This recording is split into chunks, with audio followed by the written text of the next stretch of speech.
Assalamu alaikum. Welcome to episode number 6 of Muslim Skeptic Live. Happy that you're able to join me for this, what I hope to be a very informative, interesting episode. Inshallah, we're going to talk about a very important issue of Muslim men taking on some of the characteristics of women and vice versa, Muslim women taking the characteristics of men. So what does Islam have to say about men and women and the different roles and characteristics that each sex or gender has? And then how are these definitions and these characteristics and these roles being attacked and being subverted by the dominant culture in which we live, by Muslims and non-Muslims. So let me adjust this a little bit so you can see more of my face.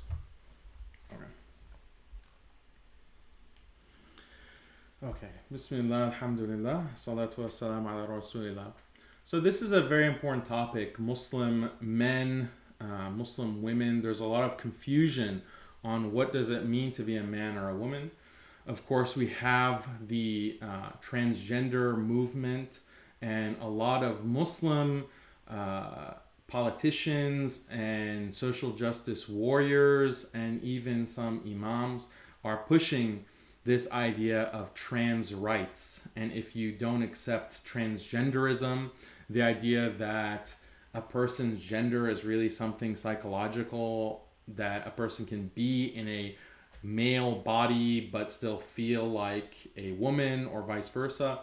There are Muslims, unfortunately, in this day and age who are promoting this. And we're going to look at some examples and talk about that. And we're also going to start from a position of really defining what it means to be a Muslim man or a Muslim woman, because this is somewhere that you find less and less information on this topic because it's so politically charged. People are afraid of saying something that's going to offend these social justice warriors and saying something that might put their jobs at risk or might put their livelihood at risk. So you find a lot of political correctness. The problem is that the political discourse is getting so extreme. I mean, it's always been very extreme in the things that have been promoted since the sexual revolution in the West.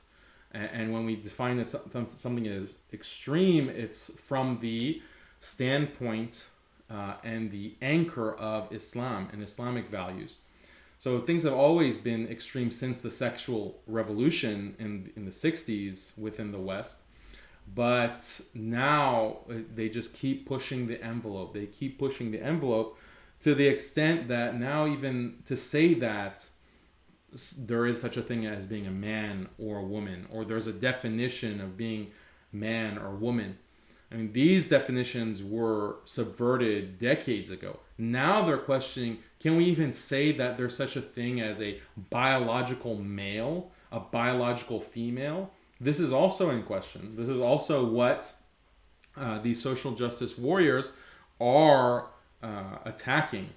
And they're attacking this on the basis of feminist gender studies theory with academics like Judith Butler with her book Gender Trouble, or you have Andrea Dworkin who questioned the entire idea of biological sex. So this is now, it used to be just in the ivory tower of academia. It used to just be in that one domain, but now it's seeped into the wider political discourse. And there's always this trickle down effect. So the kinds of things that the liberal secular academics, atheist academics are working on and theorizing and advocating for, writing books on 30 years ago, that starts seeping in, that starts affecting the cultural discourse step by step. It starts entering the media. Politicians start using these terms because academia is a source of authority. You always want to refer your work back to the scientist or to the university professor or the Ivy League. So when you have that kind of dynamic where this academic sphere and the material and the literature that they produce is taken as authoritative, and authoritative in the sense of describing what's real, what's not real, what is the world actually consist of, what's right and wrong. If you take them as the authority, then that's going to slowly affect all of society. It's starting from media, politics, seeping into just education, such as in grade school, child rearing, best practices, and so on and so forth. The psychology associations, such as the APA, all of these are now coalescing around a view of gender that's fundamentally attacking what we can call traditional gender roles, traditional ideas of being a man and a woman, and what it means to be a man and a woman, and what a man and a woman are responsible for, and how they conduct themselves in the context of the family, in the context of society, in the context of a marriage, so forth. So we're going to talk about all of these, the more overt ways that these things are being attacked and undermined, and some of the more subtle things that you might not notice, but it's there. It's always in the background, and it's always affecting you or affecting your children or affecting your family without you necessarily knowing or even recognizing that this kind of influence exists. So we want to talk about all of these things, inshallah, in this episode. If you enjoy these episodes and you like the content, feel free to share. You know, maybe you can share with your family, maybe you can share with your spouse or your friends, maybe you can share with your employer, right? See if your boss will take kindly to a Muslim speaking about gender and traditional gender roles. Okay, I'd like to begin, as I always do, with some ayat from the Quran, just so that we can ground ourselves in the divine speech and what Allah says, our Creator says, about these topics in which we're going to discuss, inshallah.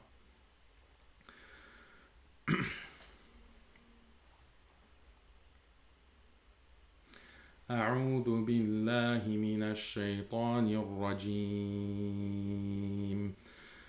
بسم الله الرحمن الرحيم ولا تتمنوا ما فضل الله به بعضكم على بعض للرجال نصيب مما اكتسبوا وللنساء نصيب مما اكتسب واسألوا الله من فضله إن الله كان بكل شيء عليما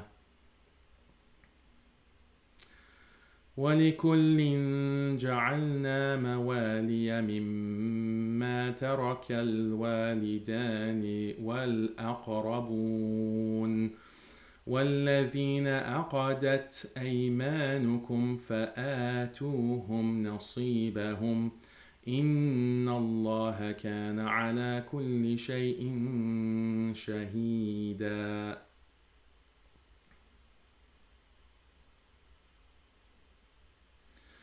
الرجال قوامون على النساء بما فضل الله بعضهم على بعض وبما أنفقوا من أموالهم فالصالحات قانتات حافظات للغيب بما حفظ الله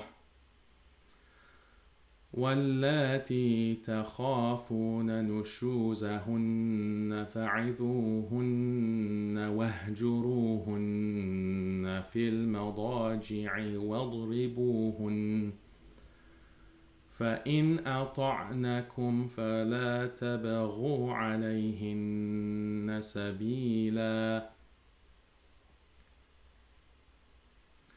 إن الله كان عليا كبيرا. صدق الله العظيم. Allah says, and do not wish for that by which Allah has made some of you exceed others. فضل الله به بعضكم على بعض. For men is a share of what they have earned, and for women is a share of what they have earned. And ask Allah of His bounty, of His fadl, and indeed Allah is ever knowing of everything. So this is in these ayat are in Surah An-Nisa. Very important ayat, very beautiful ayat. This ayah is verse 32 of Surah An-Nisa.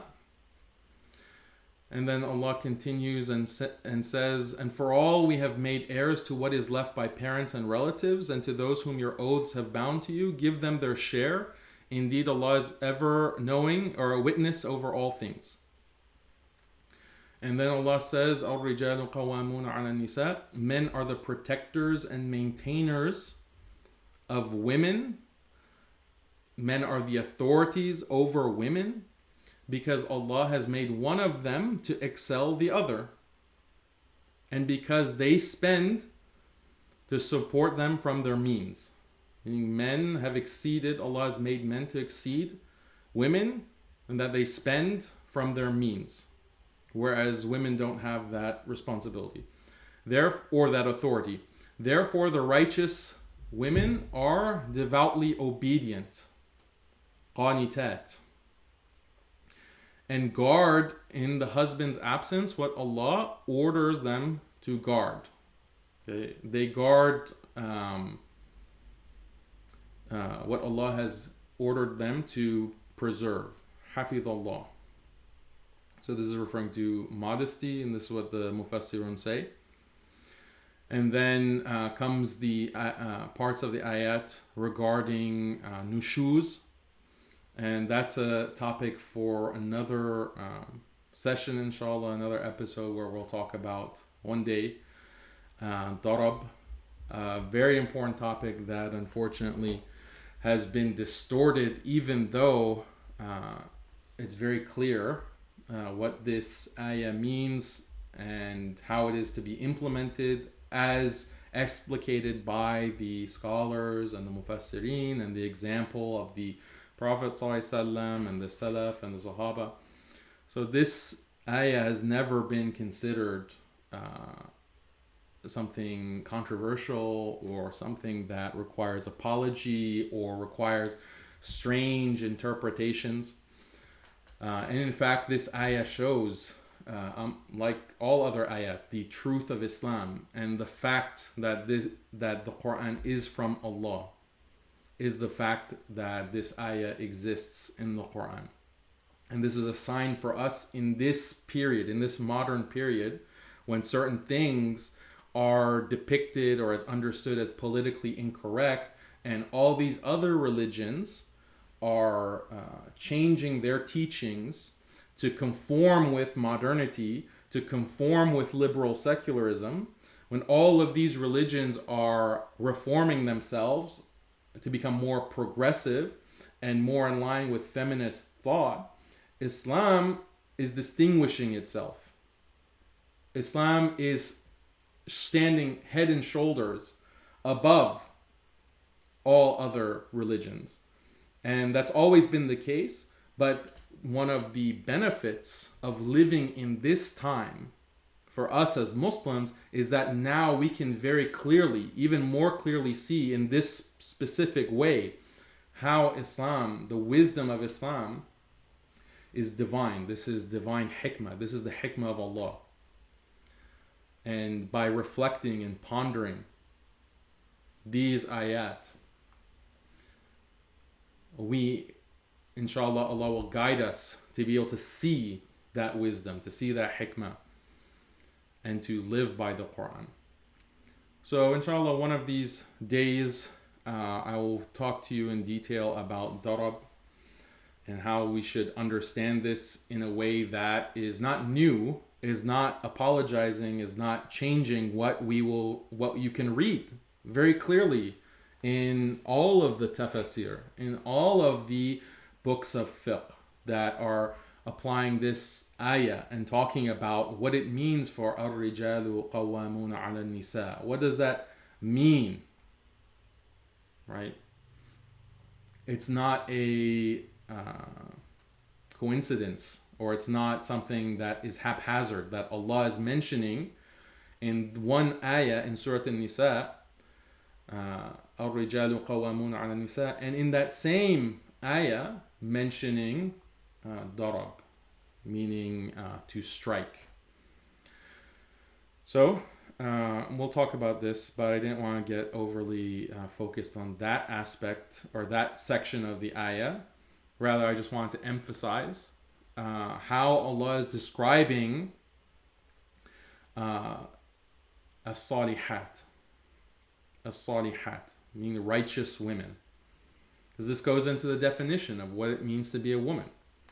This goes into the definition of what it means to be a man. And so this is what we want to discuss for this episode, inshallah. So when we want to talk about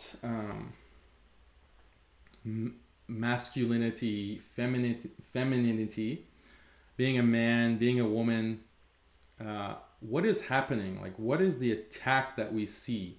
So let me just try to give you a sense of how extreme the situation has gotten. So recently, I think it was last year, on a very popular program in America. It's a very mainstream program called Good Morning America. And on Good Morning America, it's usually a lot of fluff things that they report on. It's supposed to be just a morning show that people just tune in and, get some basic news or information like recipes on how to cook things or how to decorate your home. It's mainly aimed for stay-at-home mothers. And so this is a video clip from them. And I'm going to share this on the screen, so give me a second.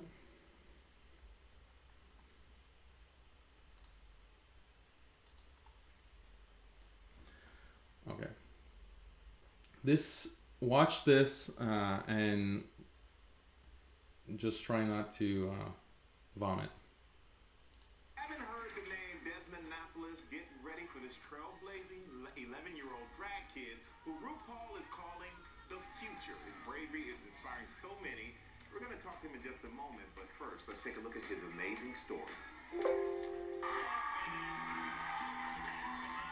I am Desmond. I'm 11 years old, and I like pizza, trains, and drinking root beer since it's caffeine-free. I also do drag, and I love to put on makeup, dresses, and wigs, and of course, jewelry if necessary. 11 years old. My full drag name is Desmond. It's amazing. I feel very happy to have a mom that accepts me. It really touches me deeply that there are other children out there that he's reaching and they're listening to him and he's influencing them to be themselves. I'm very proud of him. I'm proud that he's found his path so early. My greatest joy in this is just seeing Desmond happy. I love doing drag because it makes me feel amazing and self-expressive. It just makes them feel amazing. People love what I do. My one big message would be 3 words. Be yourself always. Be yourself always. Please welcome Desmond, a.k.a. Desmond is amazing.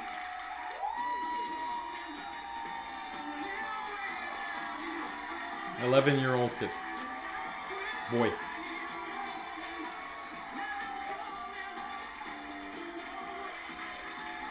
Everyone's so happy, cheering. Amazing. How brave.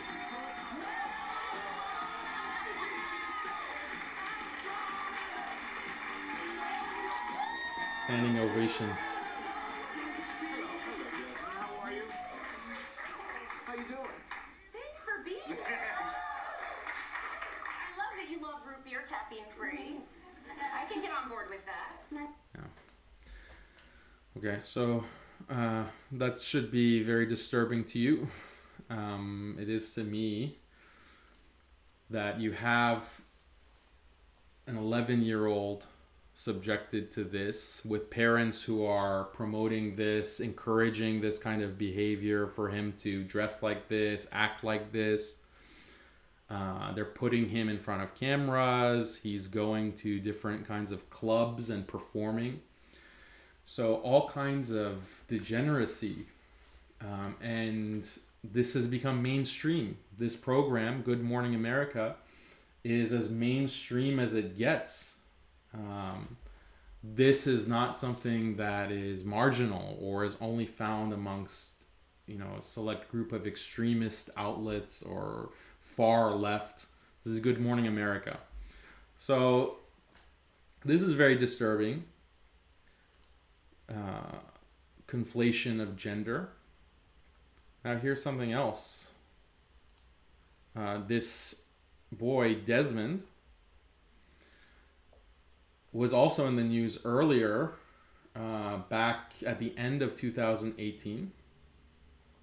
Let me share you this news story.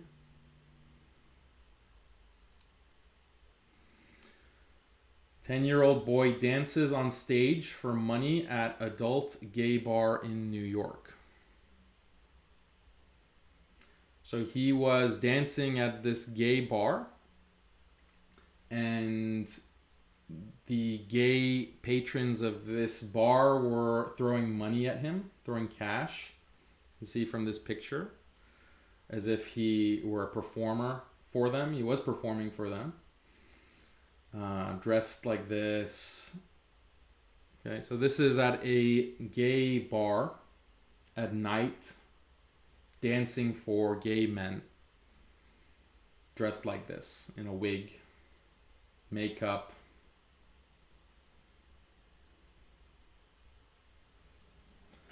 So this is what is happening in the West.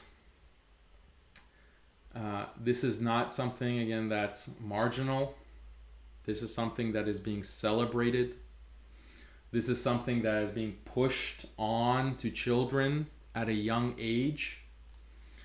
Let me show you a picture of, it's a famous picture at this point, but it's at public libraries, at many public libraries, and even at some elementary schools. What they're doing is they're bringing these drag queens, these cross-dressers, men in wigs and skirts, to come and talk to children about what it means to be inclusive and tolerant. And if you feel like you're not the gender of your body, if you're a boy, you have boy parts, but you feel like you're a girl, well, that's fine, and vice versa. So this is what they're teaching. And you have this demonic outfit, costume, teaching little children in the audience. This is at a library. So at many places, and especially in California, also in the Northeast, New York, New Jersey, you have programs like this. This is a children's book. He's reading to 3-year-olds, 4-year-olds. Okay, this is what is being promoted to children. And if you're not, because I'm emphasizing this because if you're not in the West, maybe you're watching from another country, from a Muslim country, you might think that this is just an exaggeration. Like, this is just a small group of extremists, and they don't really have an influence on the wider culture and wider politics and media and so forth. No, that's not the case. There's a deep influence, a big influence of these ideas and these kinds of practices on the entirety of Western culture. And increasingly, if you dare to speak out against this, or to say something like this is wrong, or to call a person, for example, by pronouns that they haven't explicitly accepted to be called by, this is considered gender violence. You're committing gender violence because you don't accept someone's professed identity, gender identity. And so they're forcing people to accept this kind of ideology. And I mean, this has been in the news, but this is not something marginal. Another very disturbing picture. I've had to censor this because the original picture, the guy is completely naked. The guy is completely naked. And this is a boy. This is that Desmond kid, or one of those kinds of kids. I think it's Desmond, or whatever his name is. So yeah, this is being promoted as perfectly normal. In fact, it's not only normal, we have to celebrate it. This is the next frontier in human rights, in civil rights. Martin Luther King, Malcolm X, Rosa Parks, they were fighting for one kind of freedom, one kind of civil rights and equality. This is the new civil rights struggle. This is what social justice is really about. We need to empower and celebrate.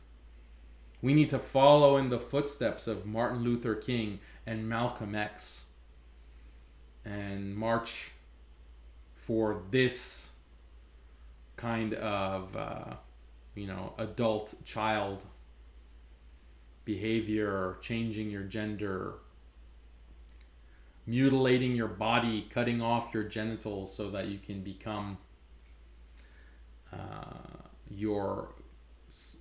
the gender that you feel is your true gender. Another example of the undermining of gender and sex. This was in the news, the pregnant man. The pregnant man. So this was a woman who felt like she was a man, so she started taking hormones, a lot of testosterone, grew out her facial hair. I don't know if she had a mastectomy or what. And then she got pregnant. So this is the pregnant man. So this is how they are corrupting human nature, and they're distorting gender roles. And this is all a function of feminist thought. Let's take it back to feminism, because people don't understand how dangerous feminism is. Feminism started with this idea from the very first wave that women should be able to do what men do. Women should be in the same sphere as men are. This was the entire feminist claim. This was the basis of their entire movement, is that women are being subjugated because they are not able to do exactly the same things that men are able to do. They're indoctrinated into certain roles that society keeps them in, and that the church in particular keeps them in. So if you read the writing of first wave feminists like Susan B. Anthony, she is an atheist. She thinks that religion is a cancer, that religion is poisonous because it keeps women from attaining the same status as men. Okay? So the entire understanding of the first wave feminists was that there is a patriarchy. Men are holding women down. Men are preventing women from enjoying the kinds of privileges that they have. So the first wave feminists said this. The second wave feminists came and upped the ante. The second wave feminists, such as Simone de Beauvoir is the most famous. She wrote a book called The Second Sex. And she said that even our way of talking about the sexes, even our way of dress, even the way that academics conceptualize sex, all of this is a function of the patriarchy, trying to hold women down, trying to prevent women from attaining equality and equal status. This was the second wave. Then the third wave continued this and upped the ante. The third wave said that Well, not only are gender roles a social construction meant to keep women down, not only is language a tool for keeping women down and subjugating them, but also even our conception of biological sex, even the idea of saying someone is a male versus a female, even that is a social construction. And there is no biological fact, there's no objective fact that can distinguish male from female. This is the argument that many trans feminists make, such as Judith Butler, which I mentioned before. And her argument is that there is a range of characteristics that people have, that people are born with. There are certain sex characteristics like having a penis, having a vagina, having certain organs like a womb. Then there are other characteristics like facial hair, body hair, the tone of your voice, things like this, secondary characteristics. But every person has a range, so it's not just a binary, male and female. You can't pigeonhole people. In reality, there's a spectrum. And that binary is just a construction. It's just something that's imposed on the spectrum. But it's not something that's natural. It's something that people have just agreed on. And this is evidenced by the fact that other cultures will have more than two genders, more than two binaries, more than two categories. And they'll say, oh, well, you have 3 genders in certain cultures, 4 or 5 genders. And so this shows that gender is just a social construction. It's not binary. There's no biological fact of the matter. So this is the conclusion, or is the logical implication of feminist thought, but it's been building on each other, on itself for over 100 years, from the 19th century till today. And this is one of the many disastrous consequences of feminist thought. This is what feminists have been pushing and pushing and pushing and pushing in society, and now we see the result of it. The result of it is this. This is the result. The result of feminist thought is this. This is what you get when you promote feminism. Whether it starts off benignly, like, oh, we're just wanting women's rights. Okay? Well, what do you mean by women's rights? Right? Does women's rights mean that there are no gender roles? Does women's rights mean that we don't have a distinction between what it means to be a man versus being a woman? Right?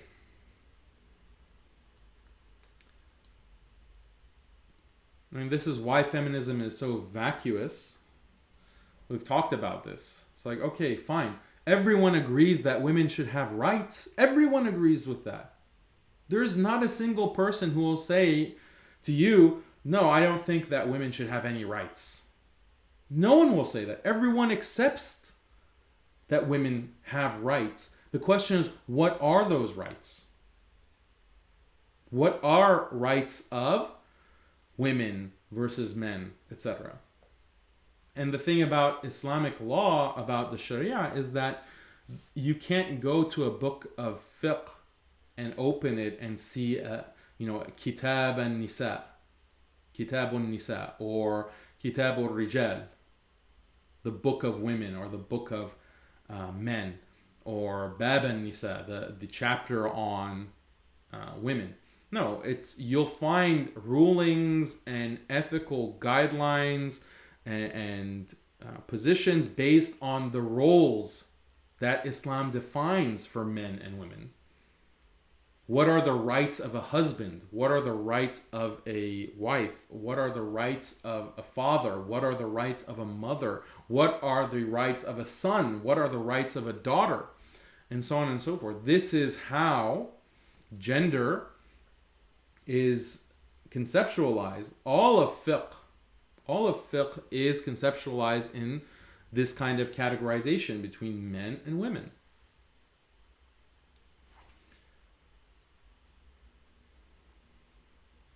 So you can't take away gender from Islam. You can't take away gender roles from Islam. And this is the way that human beings have been created. Human beings have been created as male and female and with specific roles. So we want to talk about that. One funny thing.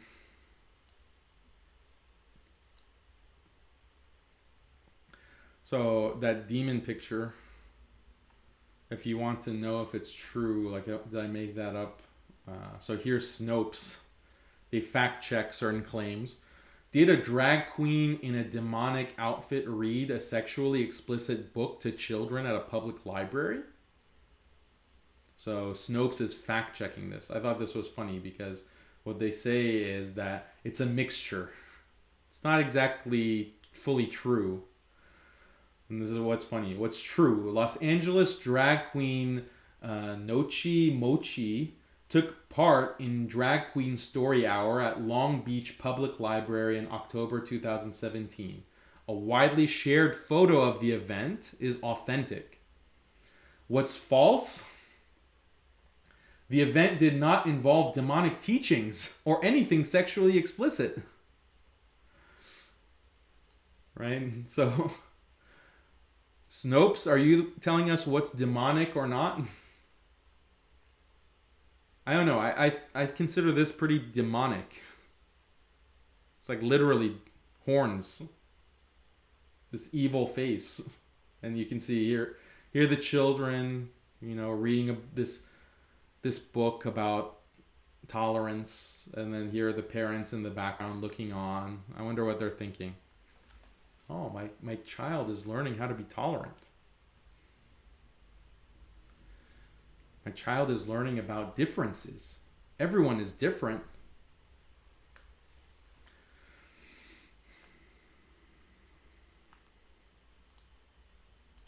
Okay, so let's look at some questions.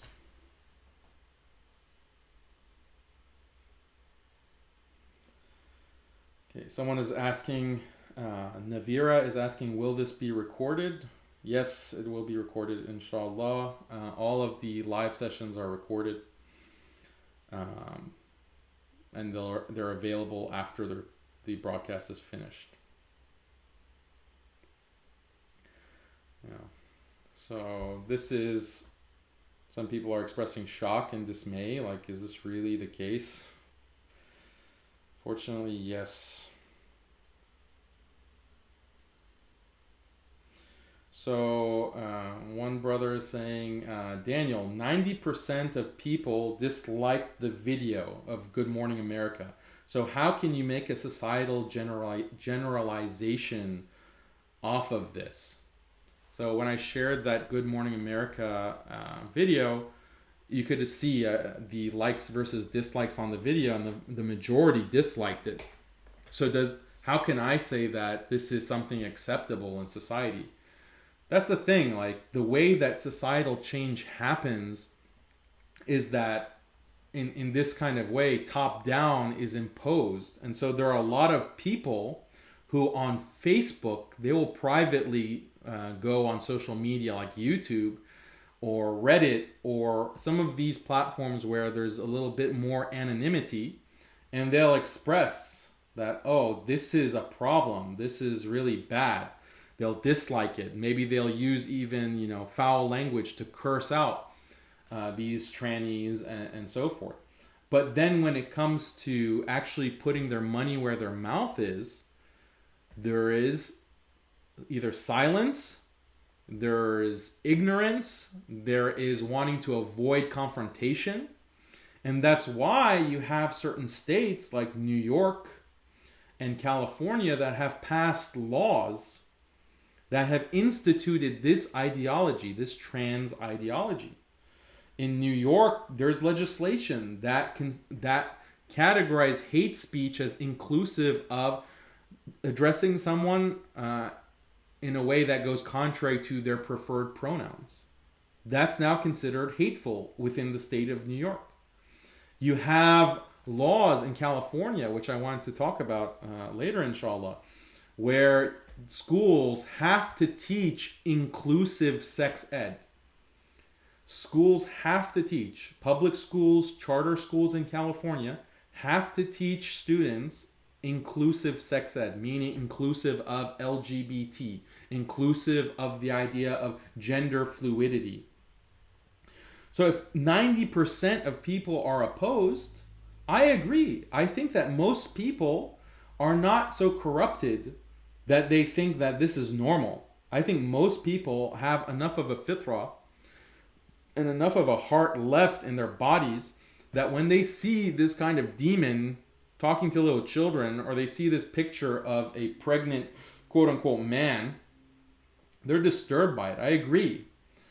But does that mean that the public discourse, what gets broadcast on Good Morning America, what gets broadcast on mainstream news, what gets politicians elected, is that going to have an effect? Well, we haven't seen it yet. Where is the strong reaction that's going to put a stop? Like, not if it's 90%. Okay? It should be easy to put a stop to this nonsense, to this kind of demonic destruction of gender. But that's the thing. It just progresses step by step, slowly. You know, this is khutuwat al-shaytan. This is what it means to follow in the footsteps of shaitan. Shaitan, if this kind of demonic person came to school children even 10 years ago, their reaction would be very different. 20 years ago, 30 years ago. Okay? Go far enough back within the West. Go far back within the West, and this person would be, you know, who knows what the people would have done to him. Right? But then when step by step you start changing people's morals and what they feel comfortable expressing out loud, then you end up with this. This is what, and then whenever you bring up these kinds of points, like this kind of slippery slope argument about same-sex marriage, this proliferation, the acceptability of homosexuality and homosexual acts, homosexual relationships, the lifestyle. Okay, there was a debate on that question. There was a public debate. You had politicians come out and say, this is not acceptable. This is contrary to our country's values. But then they keep pushing. The media starts pushing that narrative. You start seeing more characters in movies and TV shows as homosexuals, as transgender. People's sentiments start being distorted. And when people see that, oh, well, this is something that's on TV, so it must be okay in some sense. There must be some acceptability of it in some sense. This is cultural engineering. This is cultural indoctrination that is engaged with, that is undertaken by these media powers. Hopefully you're not naive enough to deny that there are these elements within mass media that controls how people think, or controls what is broadcast to people in an attempt to manipulate their opinions, manipulate their values, manipulate their sense of right and wrong. This is indisputable. Okay, this is now a truism to say this.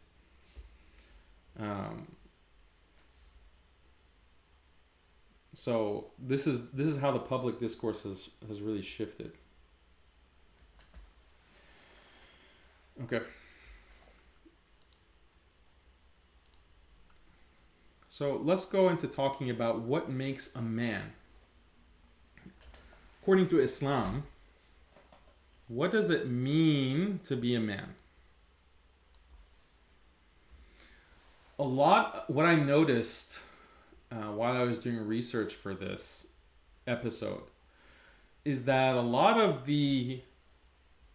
some of the more, let's say, social justice oriented imams, or some of the more white knight inclined commentators, Muslim commentators, when they want to talk about manhood in Islam, muru'a, rujula, these concepts, they emphasize things that are really shared characteristics between men and women. This is what they emphasize. They emphasize that being a man means having good character.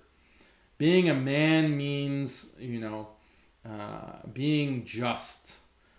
Being a man means good adab, good khuluq. Being a man means being honest. Well, these are things that are really shared to perhaps equal extents between men and women. So why are they emphasizing things that are shared in this way and ignoring things that are distinctive? They're more emphasized in one gender as opposed to the other. So it's obvious, I think, why there's this pressure to portray men and women as exactly equal, to portray men and women as being equal in their rights and responsibilities and their roles, and to distort your teaching of Islam based on that. So that's really affecting a lot of the teaching on rujula and muru'a and being a man versus being a woman in Islam. That education has been distorted in some instances because of a gender equality feminist mindset. So just keep that in mind. So what I want to emphasize are things that are definitely characteristic of one gender as opposed to another. So you'll definitely find certain things that are shared to some extent, but it's definitely characteristic of one gender as opposed to another. So when it comes to manhood, and the term that is used within the Islamic tradition, terms like muru'a and rujula, this is coming from, or one of the important characteristics is loyalty to the ummah. Loyalty to the ummah. Al-wala wal-bara.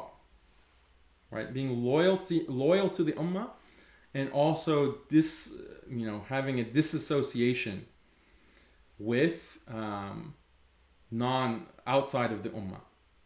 So this kind of group behavior or group thought, that as men we want to stick together as an ummah, we're loyal to the ummah, we want to fight for the ummah, we want to defend the ummah, we want to put our lives on the line and self-sacrifice for our ummah, for the brothers and sisters within Islam.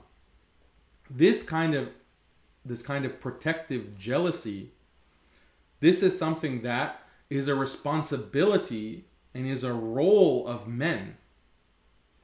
This is a responsibility and a role of men. It's very important. And you can say that, well, to an extent, women also, Muslim women should have this kind of loyalty as well, al-wala wal-bara. But the point is that there's not necessarily an obligation. There isn't an obligation for women to go fight, or for women to go and put their lives on the line in, defending the ummah, fighting for the ummah. So this is a big distinction. And it's characteristic of men to have that responsibility. So this is very important, and it's something that is not being really emphasized by some prominent imams and figures within the community in the Muslim world and in the West. And furthermore, it's something that's being attacked. It's something that's being undermined. So we'll get into examples of that in a minute. The second characteristic of manliness, manhood is self-control. Being able to contain and control one's desires. Being able to refrain from satisfying desires in an unbound way. And this is something that is acknowledged within Islamic history, within the Islamic tradition. It's also acknowledged within current day psychology and biology, is that there are certain kinds of desires that men have to a stronger extent than women have. And this kind of desire is characteristic of men. That doesn't mean that women don't have desire or women should not be controlling their desires, but this is something that's characteristic of men. And this is something that comes through when we read the ayat, as we've done in the past, about Qawm Lut. The people of Lut, alayhi salam, the main instigators, the main criminals that Allah describes as musrifin, are men. They're driven by their lusts to behave in a way where they're practicing their lusts on men as opposed to women through marriage and through, that outlet. So being able to control that kind of lust, that specific kind of lust, and also other kinds of lusts too, such as trying a lust for, when it comes to anger, men might have more of a trigger. They can have more of a trigger. That is something that is characteristic of men. And so being able to control that. And that's when even the Prophet ﷺ indicates this, that what does it mean to be a strong man? The Prophet ﷺ, there's a Sahih hadith on this. Strength doesn't mean being able to overtake someone in a wrestling match. Strength means being able to restrain oneself in anger, when one is angry.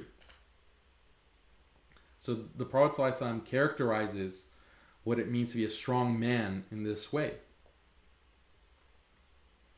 Okay? So that's number 2. Number 3, the third characteristic of being a man, is desire for children. Desiring children. This is something that, again, has been very underemphasized. The desire for children, wanting to have children. And I've mentioned this in previous episodes, is that the Quran, Allah describes the beauties of this world. The beauties of this world, such as wealth, women, such as horses. These are all amongst the beauty, the things that are beautiful about this world. And Allah also mentions children, having children. But unfortunately, in this day and age, having children is something that is de-emphasized or is seen as a burden. And there are people and politicians and media personalities who are discouraging people from having children and saying that this is something that is going to hurt the environment, is going to harm the environment. So we have men who will just say outright, Muslim men, that I'm actually not interested in having children. I don't have that as a priority in my life. There's other things that are more important to me right now. I have my career. I have my hobbies. I have my friends. I have to think about those priorities. Children is not really on the radar right now.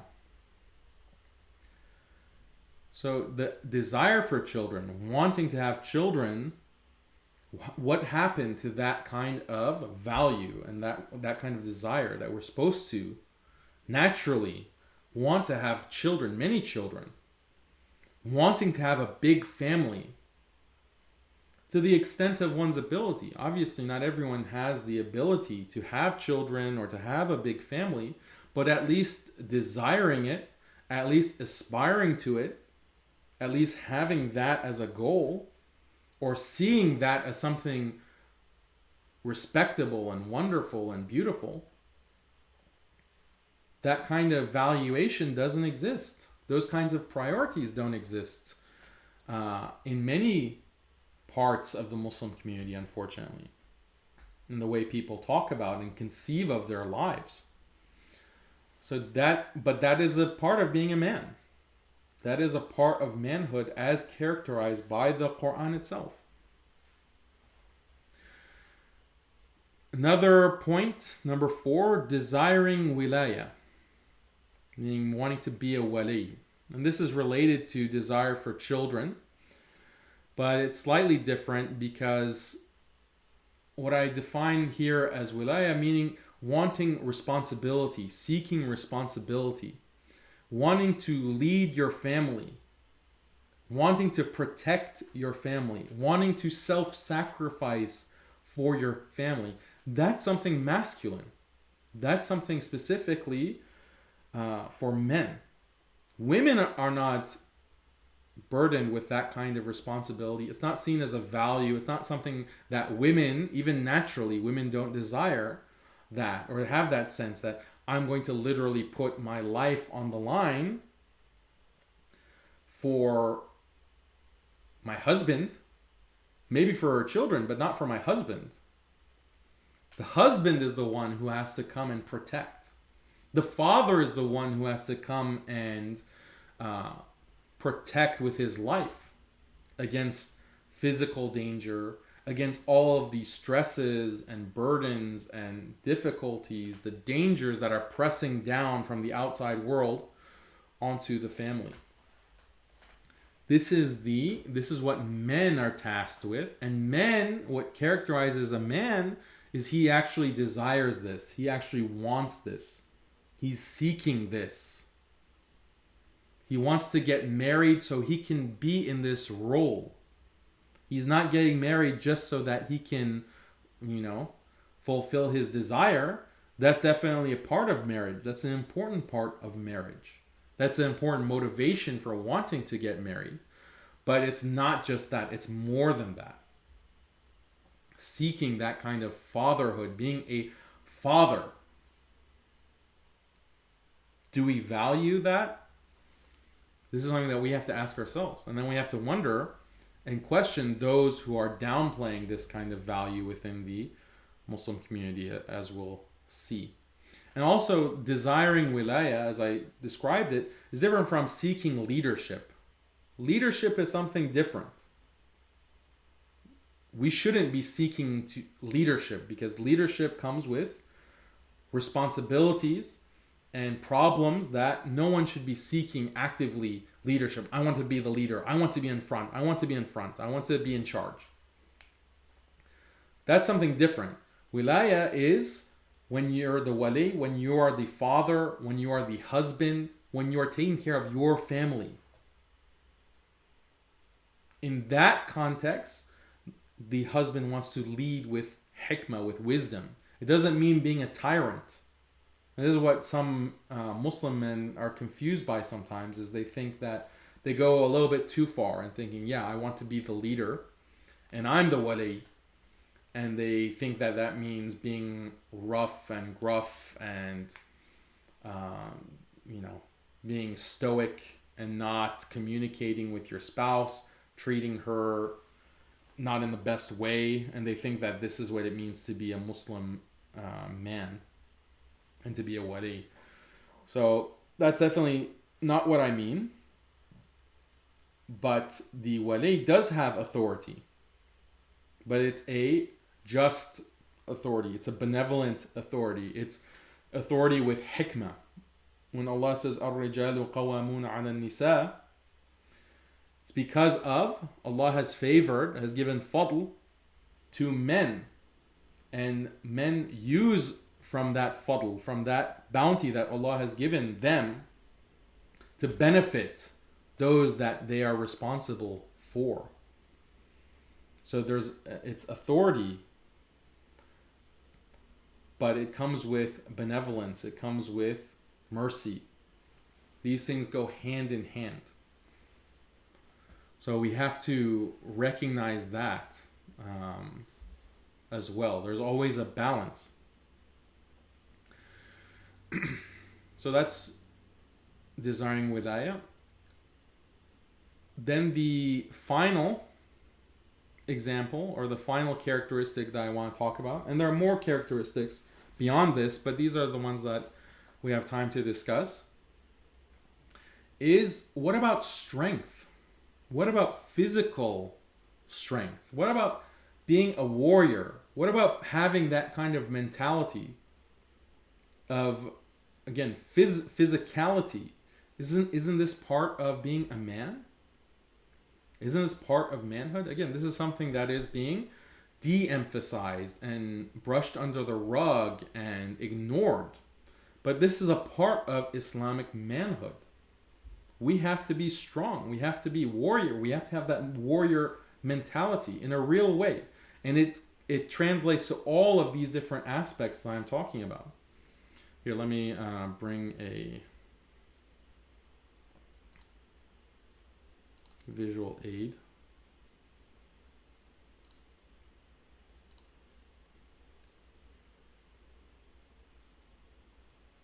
Oh, there's one more other than this. So physical strength. What's the proof for this?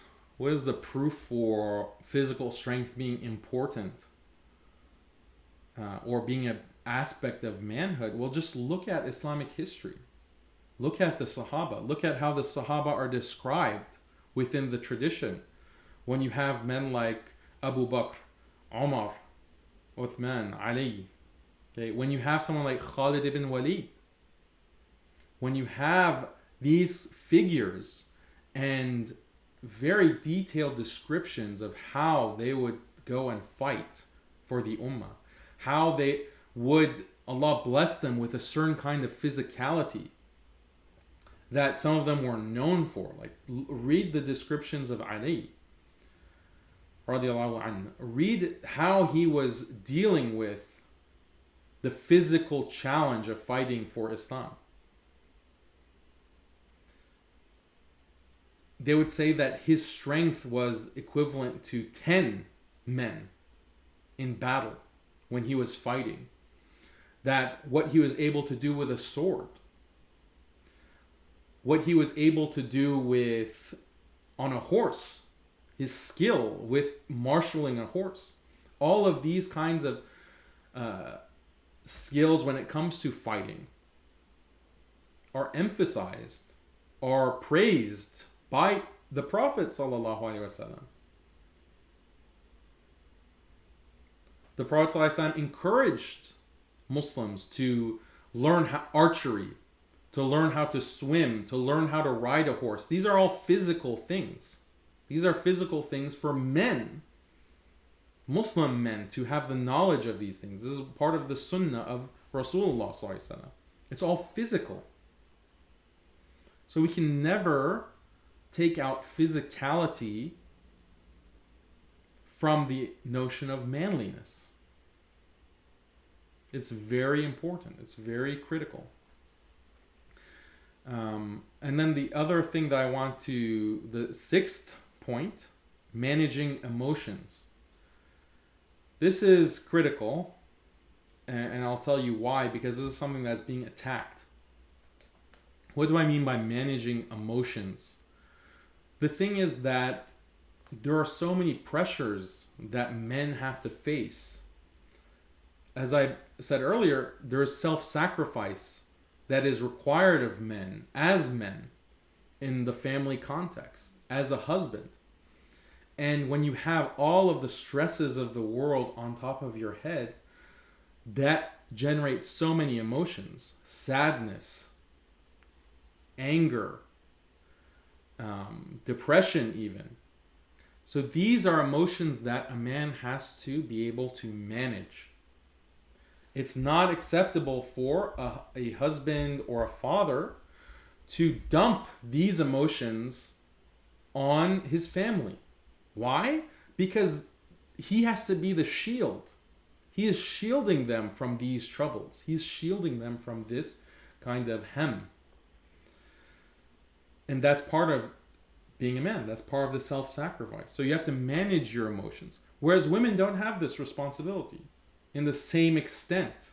If my wife, for example, has a major problem from the outside, or there's an issue that is causing her emotional distress, I need to know about it so I can help her with that. There's an expectation that she's going to come to me. And that doesn't mean that I'm not going to go to her, that I'm not going to share with her, but it's more controlled. The priority is shielding the family. And to the extent that you can do that, then yeah, you will sometimes want to, have a heart-to-heart and unburden yourself to the extent possible. Men naturally don't communicate like this with each other. Men don't have that kind of relationship with other men or with others where they just want to dump all of their emotions and just have a, touchy-feely conversation about how they feel. That's not how men typically operate. Men are just naturally more reserved. Men are less able to communicate their emotions. And unfortunately, this is being seen as a negative. This is being seen as toxic masculinity that men have to overcome. Men have to be able to get through that kind of reservation and just be like women, to be able to just fully unburden themselves, all of their emotions. But this is something that is negative, actually, for men. It's important. Men, to be able to function, men have to be able to manage their emotions and sometimes be more reserved, sometimes not communicate all of the problems, all of the negative emotions to their wife and to their children, to stress them out, to disturb them. This is, again, part of the self-sacrifice that is key, is central to being a man. So that's the overall theme that you'll recognize with all of these points, is self-sacrifice. The man sacrifices himself, is willing to sacrifice himself for the ummah. Okay? He's willing to sacrifice his desires and his lusts in obedience to Allah. He is willing to sacrifice his personal aspirations, his personal hobbies, and things that he enjoys as an individual in this individualistic world for the sake of children, because he desires children. He desires to be a wali, to sacrifice for everything that is entailed by being a wali. And then physically he is willing to self-sacrifice. And then also when it comes to his emotions and the stress that he has to experience in his life, he is willing to self-sacrifice. So those are all things that are characteristic of men and how Islam defines manhood.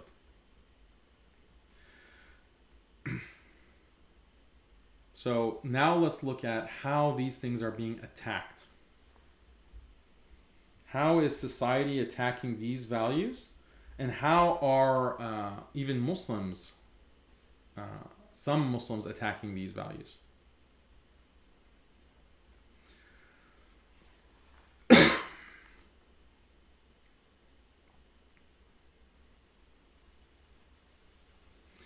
So recently, the American Psychological Association released some guidelines where they were denouncing as a kind of psychological disorder what they call traditional masculinity. Traditional masculinity. And this was a study that was done, or this was a paper that was released by the APA. And they characterized what they call traditional masculinity. Traditional masculinity means being promiscuous. Traditional masculinity means not valuing women. Traditional masculinity means not being capable of forming deep relationships or having deep friendships. Being a traditional male or traditionally masculine means not being capable of finding non-violent solutions to problems.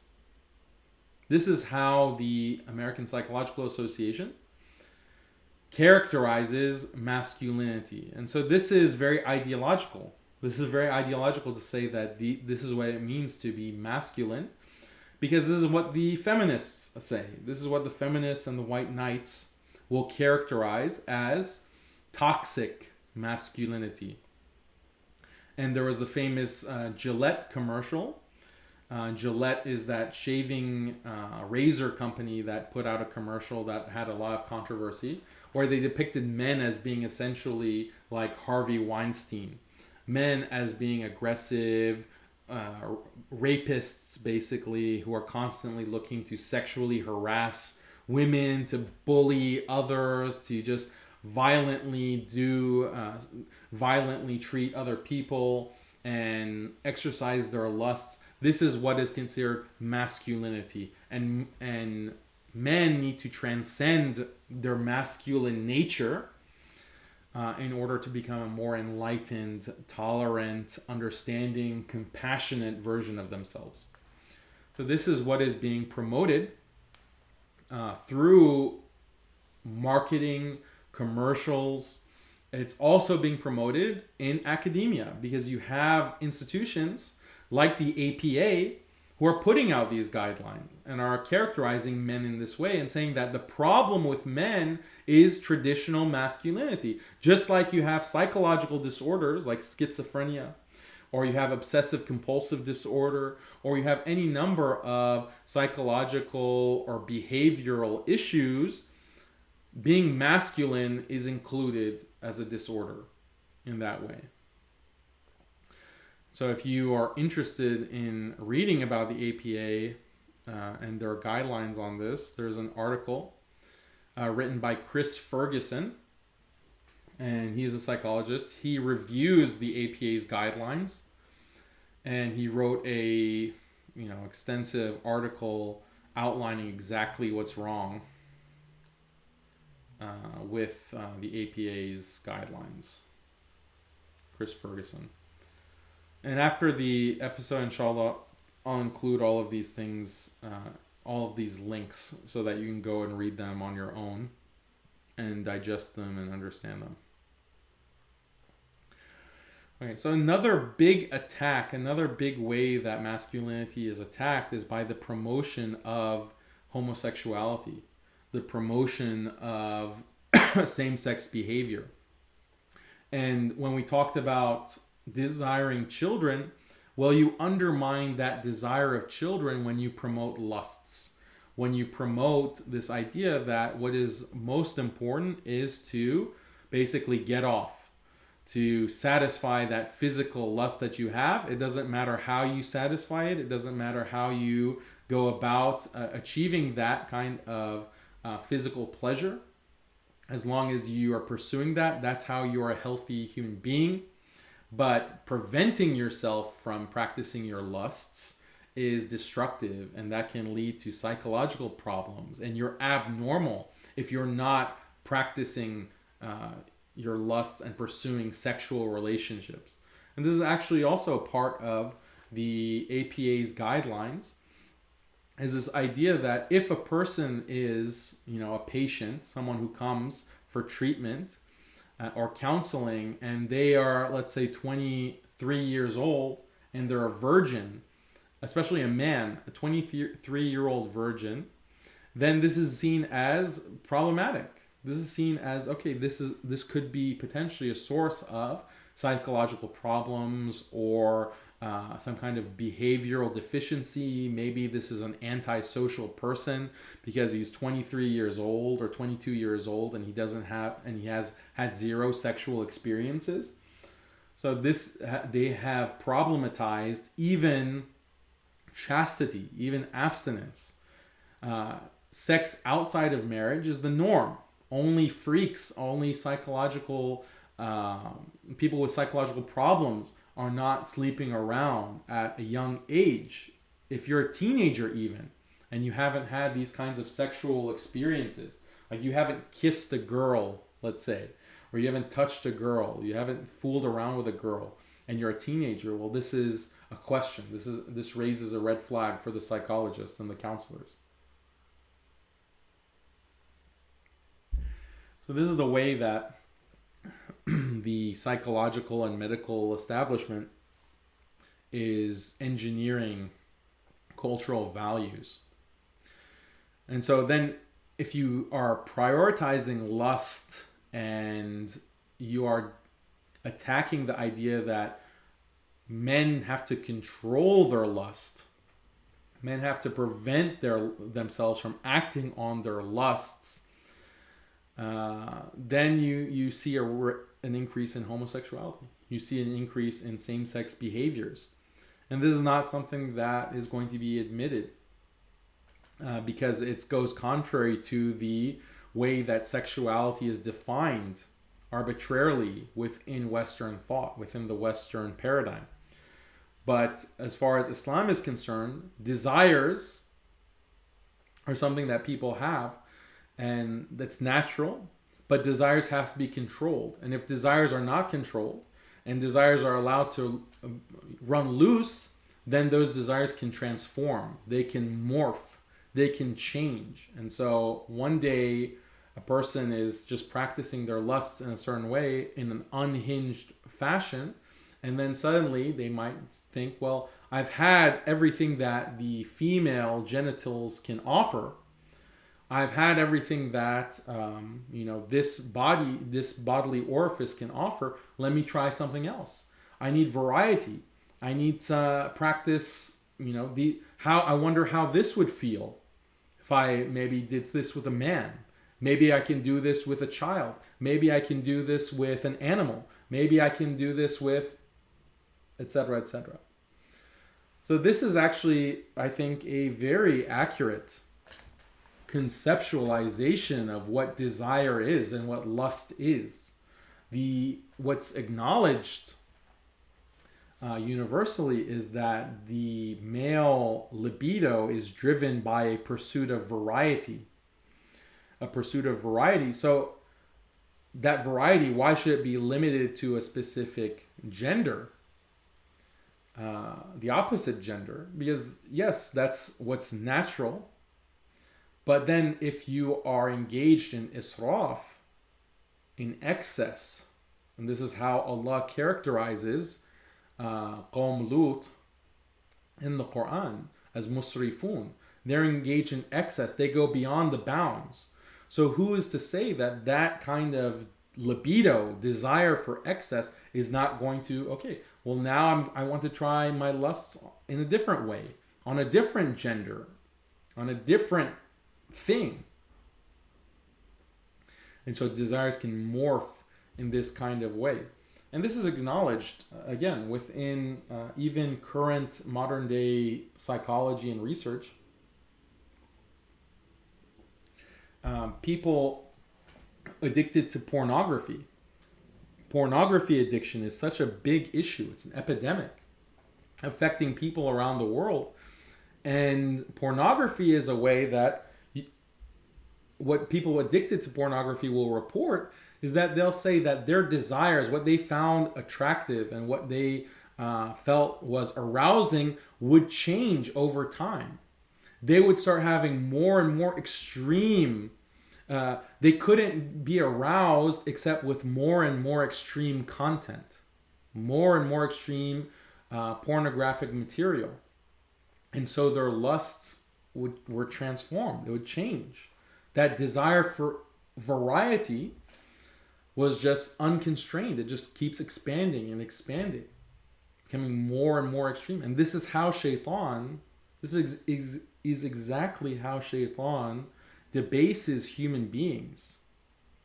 This is how Shaitan defiles the human being. And Shaitan wants to show Allah in his arrogance that see how low and disgusting human beings can be. This is Shaitan's, out of his arrogance, he thinks that he can prove to Allah that human beings were a mistake. Creating Adam a.s. was a mistake. And this is how he does it, by embarrassing and dragging human beings down to the most vile acts and behaviors. And he does that because how? Through our lusts. Through shahawat. The shahwa is what is, if it's left unhinged, is going to drag us down into these kinds of behaviors. Rather than controlling, as men should do, controlling that desire or that lust for variety. Okay? One of the statements of, I'm not sure if it was Hassan al-Basri, but it's a famous statement that's recorded that if a man is allowed to fornicate with all the women of Baghdad, all the women of a city, if he's allowed to fornicate with all of them, he'll still want to fornicate with someone else beyond that. That's the nature of human lust. And the Prophet ﷺ, in another example, says something similar, that if you give the son of Adam, if you give him a valley of gold, he's going to be looking for the next valley, another valley of gold. His lusts, his desires are never satisfied except by dust, meaning by death. So this is characteristic of the male libido, and that's why being a man requires controlling the lusts. But you have a culture that is telling you, and feminists constantly telling everyone that you need to express your sexuality, you need to recognize that practicing sex, having that sexual autonomy is healthy, it's necessary, it's a human right, it's a human interest. You have to be able to do whatever you want sexually, as long as it's consensual. But just, explore, experiment with all of these things. And that's what's really going to satisfy you. And that's what it means to be a healthy person. Not a healthy man, of course, because being a man is just a social construction, according to them. So the promotion of homosexuality is an attack on manhood, is an attack on what it means to be a man. And I should also caveat here that when I say that, because there's another dimension of all of this that requires comment, just in case people get confused, is it's possible that certain people are born to be more effeminate. This is something that is recognized within the seerah of the Prophet ﷺ. It's recognized that there was a Sahabi who was more effeminate. Naturally, he was just born this way. He wasn't trying to be more effeminate. He wasn't trying to pretend to be a woman. He wasn't putting on wigs and acting like a woman and talking like a woman. He was just more effeminate. And so there is nothing, as the fuqaha have commented on this, there's nothing wrong with that. There's nothing blameworthy about that, because that's khilqi, that's something that's natural. What's blameworthy is when men will go out of their way to act and behave like women, and they'll distort their voice, and they'll wear certain clothes, and they'll do certain acts of the opposite sex. So this is what is blameworthy. And so it's important to understand that. And then also when it comes to same-sex desires, I described how you can have a person, because of their unrestrained lust, israf, their desires can morph, and that's how you can get someone who desires the same sex. We need to have some kind of nuance here, because it's also possible for a person who is born, perhaps he's just born and grows up and goes into puberty, and for some reason has a kind of same-sex attraction. Views the same sex as being sexually attractive. That's possible, Allahu A'lam. But we can accommodate both views, both understandings, like they're not mutually exclusive. That's one possibility, that someone can have those kinds of without any action of their own. They're just born having those kinds of same-sex desire. Or the other conception of this is because of certain unrestrained lusts and the desire for variety that is leading to a transformation into same-sex desire. Both are possible, and they're not mutually exclusive. What matters is that the moral prohibition that Allah has commanded us not to engage in these kinds of practices, same-sex behaviors, or in general sex outside of marriage. So we have to keep all of these distinctions in mind. And when we speak about this topic, we have to be very principled and we have to be very clear. It's not that difficult to understand. As I've mentioned before, we have to put things in our terms, anchored and grounded within the Islamic ontology, the Islamic paradigm. If we're not grounded, then we're going to start adopting these kinds of crazy vocabulary, the crazy language of the LGBT cultural engineering project. And when we start taking those kinds of terms, then we'll start adopting those values. And then when we start adopting those values, then we're going to start distorting Islam and we're going to start preaching the wrong thing. And unfortunately, some Muslims have fallen into this.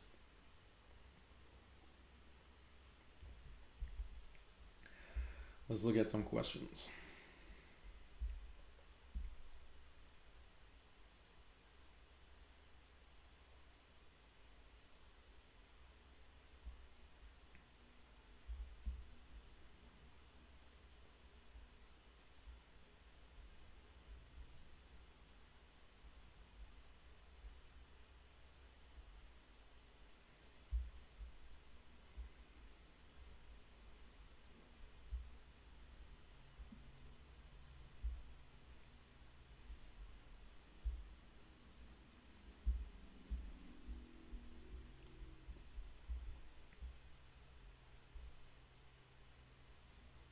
My voice is also failing me because I am suffering from a slight cold.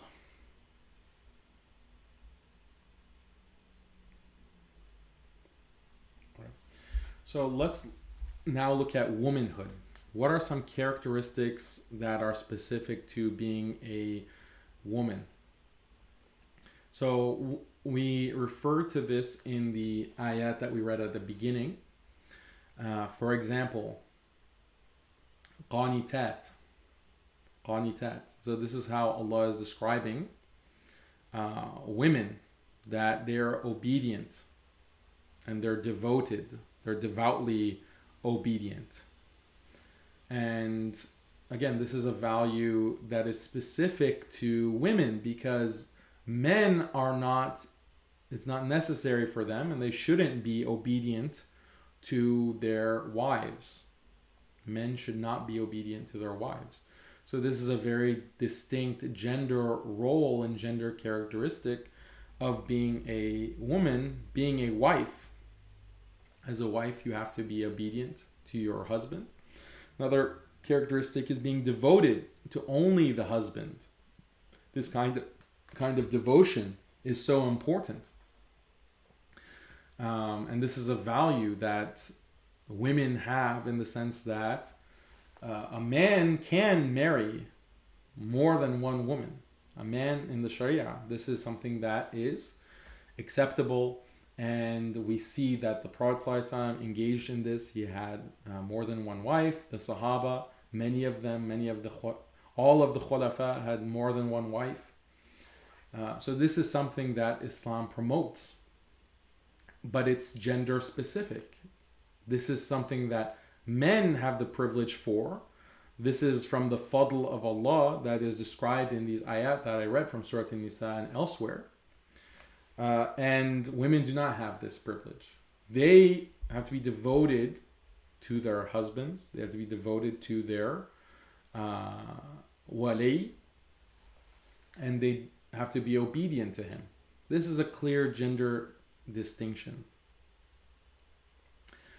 Another important gender distinction that is characteristic of women is modesty, haya. And someone might say that, well, men should also be modest. Yes, that is true. Men should also engender modesty, and there are many different ways that men have to behave modestly.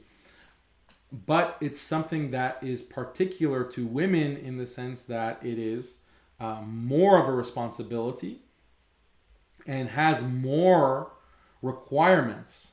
There are more requirements for a woman to be modest than for a man within the Sharia. So this is a very important gender difference.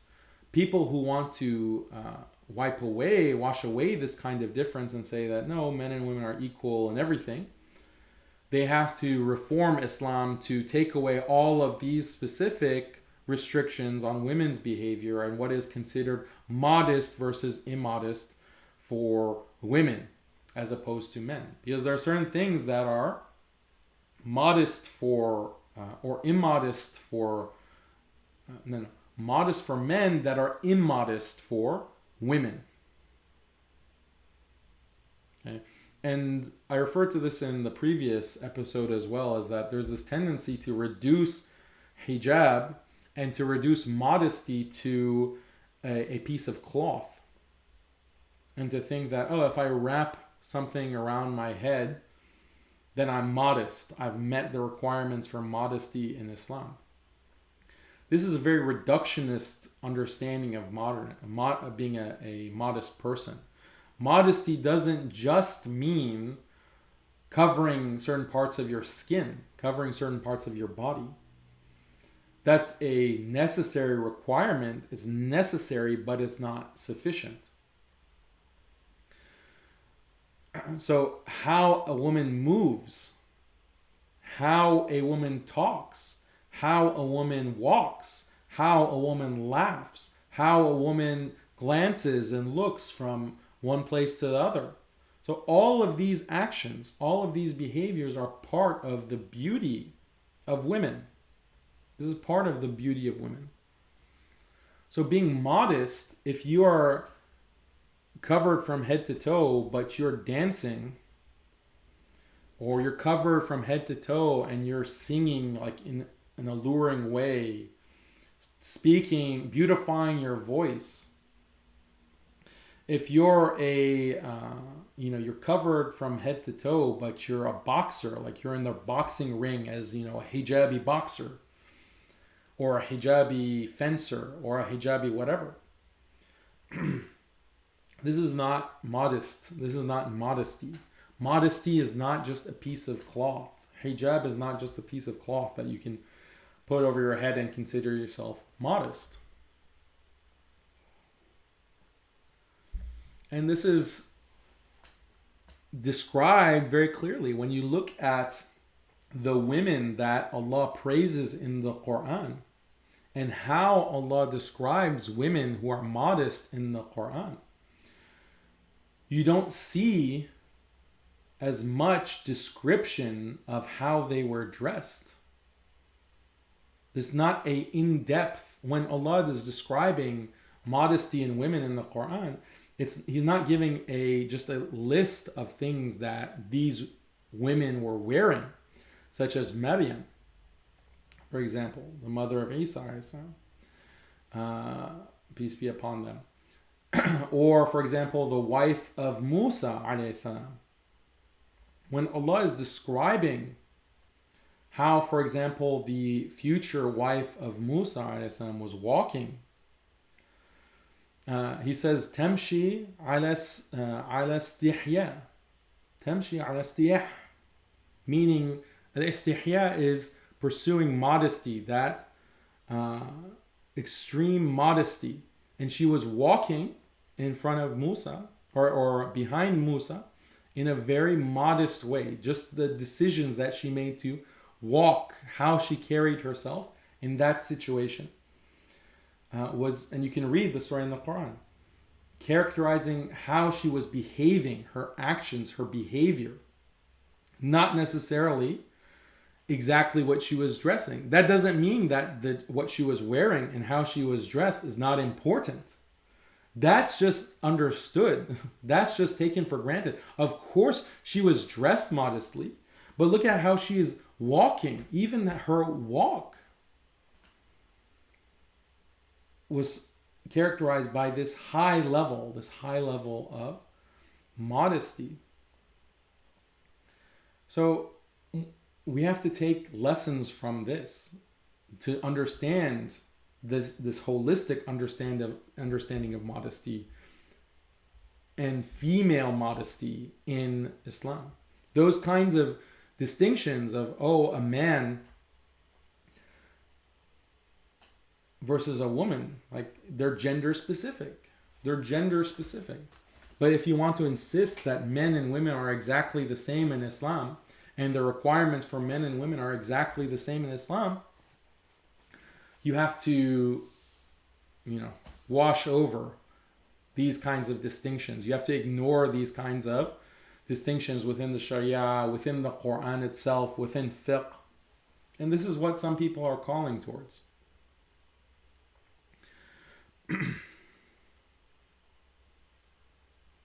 So how are these things, these aspects of womanhood, how are they being attacked? Just like manhood is being attacked and being masculine is being attacked, the same exact thing is happening for womanhood.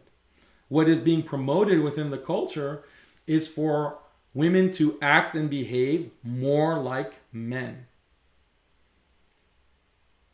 And this is exactly what Allah has addressed in Surah An-Nisa, in the ayat that I read. Don't be looking, Allah is saying, don't look towards others, what Allah has given others, and seek it for yourself, covet it for yourself. No, be satisfied with what Allah has given each. Men and women, there are distinctions. Be satisfied with that. Don't be seeking, as the feminists seek, equality, equal treatment in every single aspect of life. This is a disaster. This is what is destroying society. It's destroying gender. It's destroying marriage. It's destroying families. This is the cultural engineering that's happening. So let me give you an example from marketing. This is a commercial that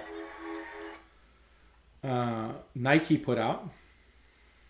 It's called Dream Crazier.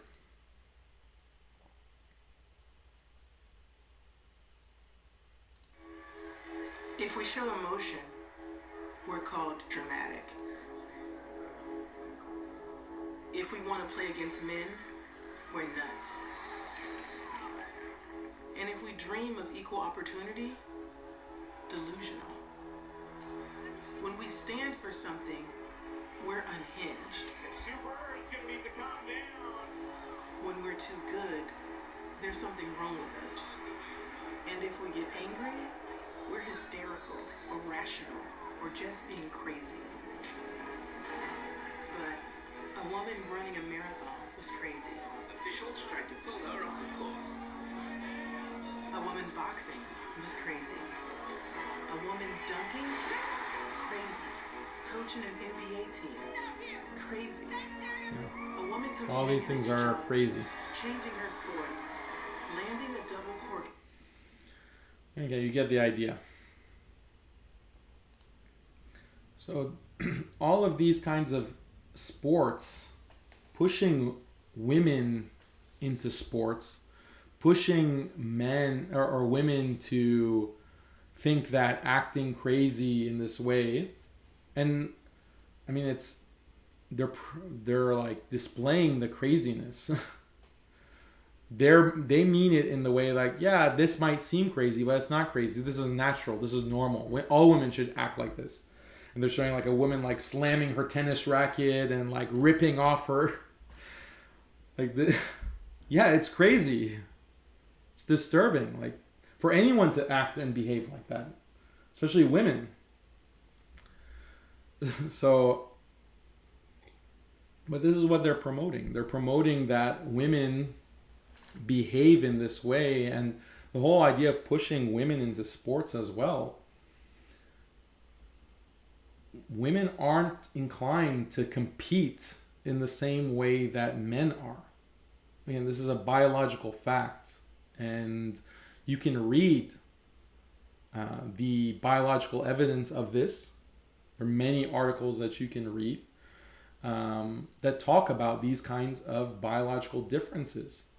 There are hormones that men have that make them more competitive, that drive them to want to compete with other men, especially when it comes to teams, forming a team, going out and competing with other teams. This is something that is characteristically masculine. Doesn't mean that women don't like to compete, or some women don't like to do that. Yeah, sure, there are some. But it's not characteristic of the gender. But then to like promote, like, okay, we want, within the Muslim community, we want to push our daughters to go and, you know, box or play basketball in front of a male audience, and have strange men looking at your daughter jumping around and playing basketball or playing soccer or playing tennis. Or where's the concern for modesty? Where's the concern for hayat? Are we truly like, is this something that we think is acceptable for our children as a community? Is this what we want for the next generation of our daughters? Some of you, yes, maybe that is what you want. Maybe that's what you want to promote. Maybe you get so proud and so happy when you see, you know, a hijabi boxer, and that makes you so excited to see her like punching someone in the face or getting punched in the face. Or, you know, seeing your daughter, you know, hit a grand slam or whatever. Maybe that's something that makes you excited, but why? Ask yourself why. Is it based on Islam? Are you reading about the wife of Musa, alayhi salam? Are you reading about Maryam? Are you reading about, you know, the Sahabiyat, Aisha radiallahu anha? Where is this value coming from? Why are you so excited about these kinds of things? And you're promoting them. You're pushing your daughter into these kinds of behaviors.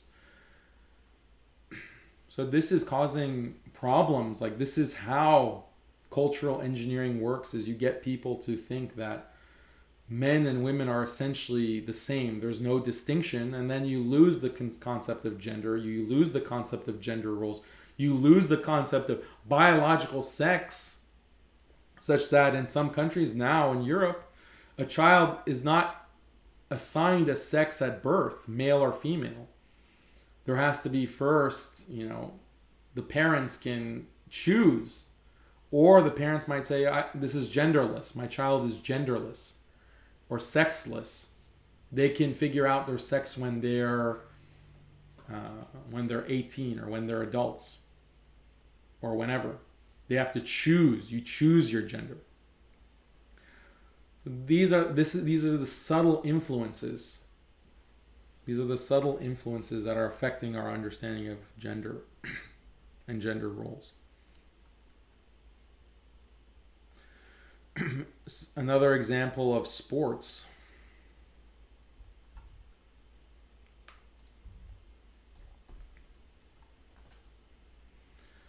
So now not only are they promoting women in sports, they're saying that women should be competing with men.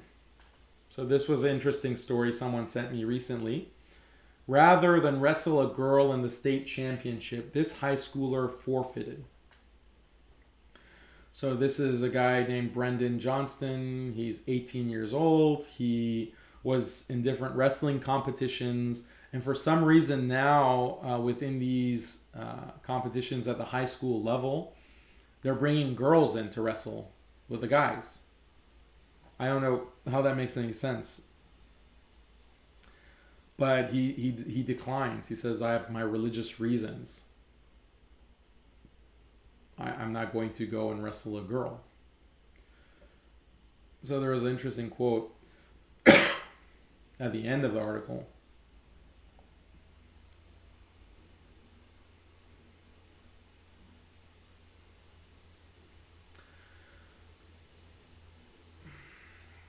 So this is what Johnston says. I don't think that I'm looking at them as not equal. Them referring to the girls that he refused to wrestle. I don't think I'm looking at them as not equal. I'm saying that they are women, and that is different than being a man. That's different from being a man. Because I do believe that men and women are different, and we are made differently.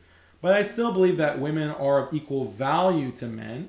I don't think that seeing men and women as different opposes the idea of equality. It's a very simple distinction. It's a very simple distinction that I've made before on these broadcasts. You have the value of a man and a woman before Allah. At the end of the day, on the day of judgment, it's going to be about taqwa. It's going to be about our good deeds. It's going to be about our ihsan, our ikhlas. These are the things that men and women can equally demonstrate in their lives. So that's equal value. Okay? Allah is not going to say that, oh, because you're a man and you prayed your 5 prayers, that's better than a woman who has prayed her 5 prayers in value. This kind of distinction between men and women does not exist in Islam at all. Nowhere do you find this. In fact, you find the opposite, where it's emphasized over and over again. Allah in the Quran emphasizes good men, good women, obedient men, obedient women, pious men, pious women, so forth and so on. This is explicit within the Quran and in the teaching of the Prophet ﷺ. That's equal value, but that doesn't mean that in every domain of life, men and women have the same roles, they have the same responsibilities. So this Christian, Brendan Johnston, wrestler, he's articulating this very, I think, well. But then then they quote the female wrestler, and I thought her response was kind of stupid. You walk around before the match and you hear the boys say, oh, it's just a girl, I got this. And then after the match, they come up to me and they're like, you're really good, and it's really funny, actually. Right? So in her mind, she thinks the reason that this guy is not wrestling with her is because he's sexist, or he doesn't think that she's a good wrestler, or she won't be able to match wits with him. She won't be able to pin him or whatever. So she didn't get the point. Or this article, whoever wrote it didn't get the point. Because it doesn't make sense to have this as a response to what the Christian said. Their appropriate response would be to reflect and think that, yeah, well, that's true, that men and women are different. They have different standards. They should be treated differently. They should behave differently. Okay? Having boys and men compete and wrestle or play basketball or do these things in front of strangers, that's very different than having a girl, your daughter, put on this kind of tight outfit, showing half her body, wrestling and rolling around on a mat in front of guys, in front of strange guys. There's a difference. But, so the whole article is, this is in the Washington Post. The whole article is presenting this guy as a weirdo, a freak, because he's refusing to wrestle the girls.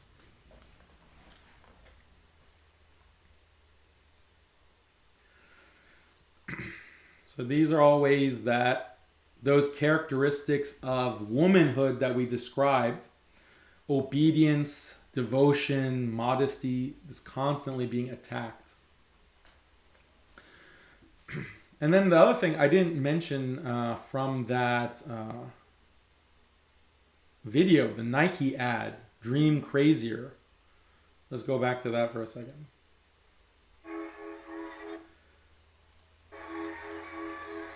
If we show emotion, we're called dramatic. If we want to play against men, we're nuts. Yeah, so all of these things that is being narrated in this commercial, the idea is that men are subjugating women. Like, men are the ones who are calling women crazy. Men are preventing women from wrestling around in an arena or playing football, tackling each other. It's men, these backwards misogynists who think that women can't do it. So the idea is that men, again, this is central to all feminist thought. All feminist thought. You won't find a feminist who doesn't believe this, that the patriarchy, that men are holding women back, that men are subjugating women. So what does that do? Remember, one of the important concepts of womanhood or characteristics of being a woman in Islam is obedience. Obedience and devotion. Women have to be qanitat. Right? This is explicit in the Quran. How can you be obedient? How can you be devoted if you view your father, if you view your husband as someone who is oppressing you? Someone who is committing injustice against you?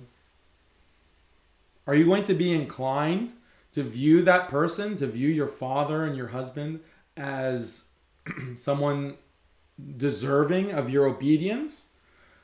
Deserving of your devotion? No. There's an oppositional relationship that's created by feminist thought. Men versus women. There's a fight, there's a battle. Just like black people fought for their civil rights against white unjust oppressors, women are fighting for their rights against unjust oppressive men. This is the dynamic from the very first wave of feminism. So if you have that mentality, are you going to be inclined to trust your husband? Are you going to be inclined to look up to him, to be obedient to him, to be devoted to him, to be min al-qanitat?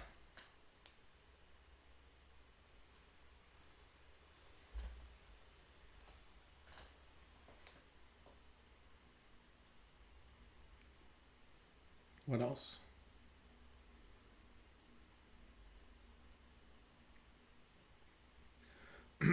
Promoting women in the workplace. Another big undermining of gender and gender roles. The role of the man is to provide. The role of the man is to provide and to protect and to be that kind of wali. But if you promote careerism and this idea that women are unfulfilled if they are merely mothers or merely housewives,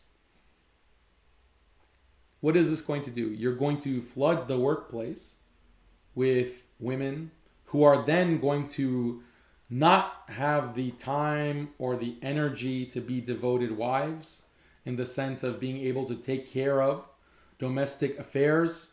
They're not going to be in a position to have children. If they have children, they're going to have to sacrifice time and attention and care for their children because they're working. They're working 9 to 5. So this is a big problem. And this is a big topic that I want to dedicate a full episode towards, is this idea of women in the workplace. And what does Islam have to say about women in the workplace? I understand our situation. I understand that there are many Muslim women who are pursuing this kind of career in this day and age. Some of them don't have a choice in this because of their financial situation and the constraints that the modern world puts on women and men. There's no blame on them for that. This is not their choice. There are some who do have a choice, and they have been indoctrinated, they've been confused, they've been brainwashed to think. And this is a famous quote that I think is quite apt from an English writer of in the 19th century, G.K. Chesterton. Chesterton has this very great quote. He says that feminism has taught women that it is slavery to serve your husband, but it is liberation to serve your employer. It is slavery for a woman to serve her husband, but it is liberation for a woman to serve and to spend her most productive years, to spend her most energetic time of life and her attention and her devotion, her obedience. She needs to be obedient and devoted to her employer, to the employer who is going to cut her a check at the end of the week.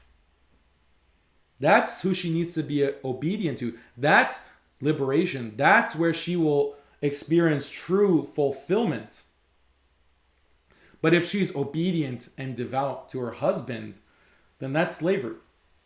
That's the worst situation a woman can be in life, to be a mother.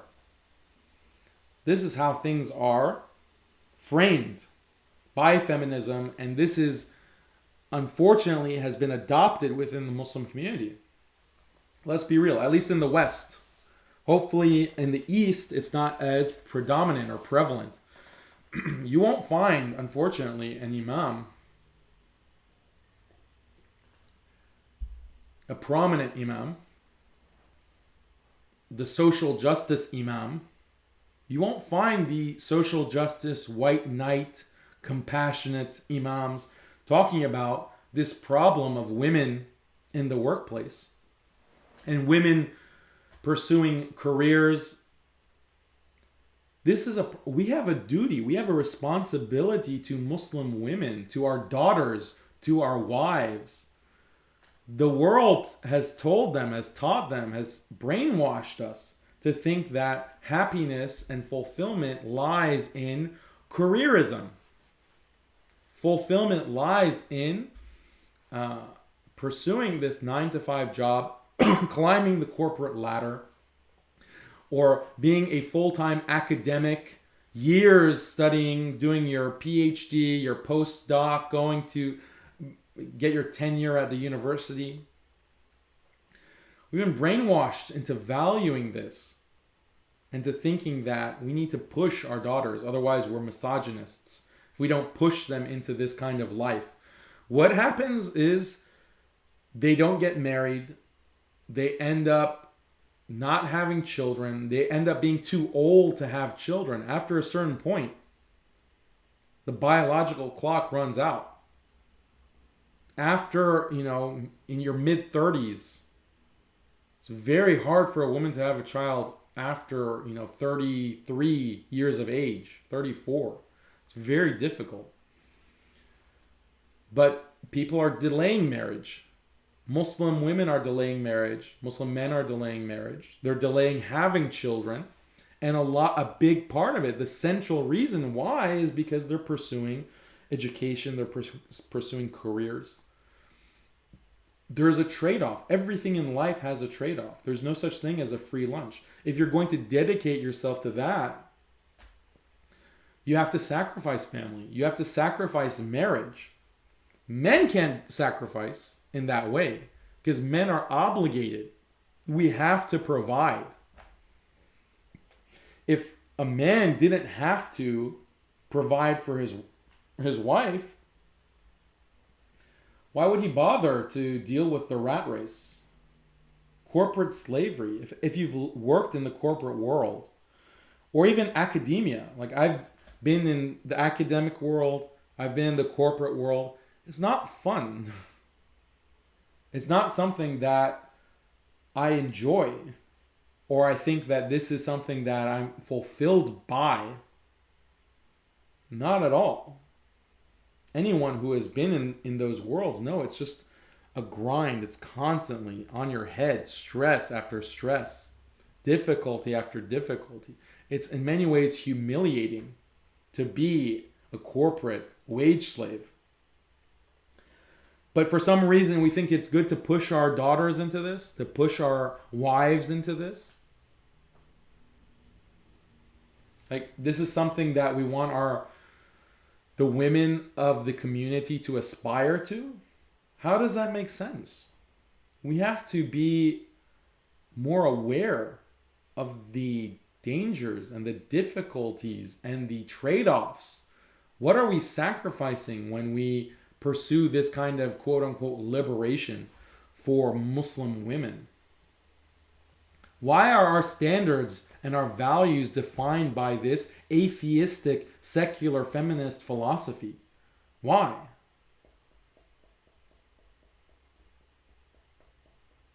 We have to be bold in calling it for what it is.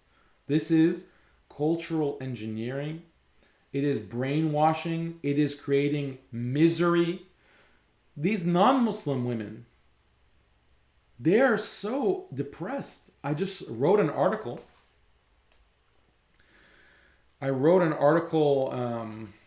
In Muslim Skeptic about how depression is on the rise and suicide is on the rise amongst Western women.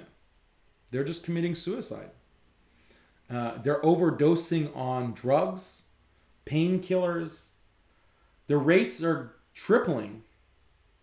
The number of women who are at later stages of life, in their 40s and 50s, they're committing suicide.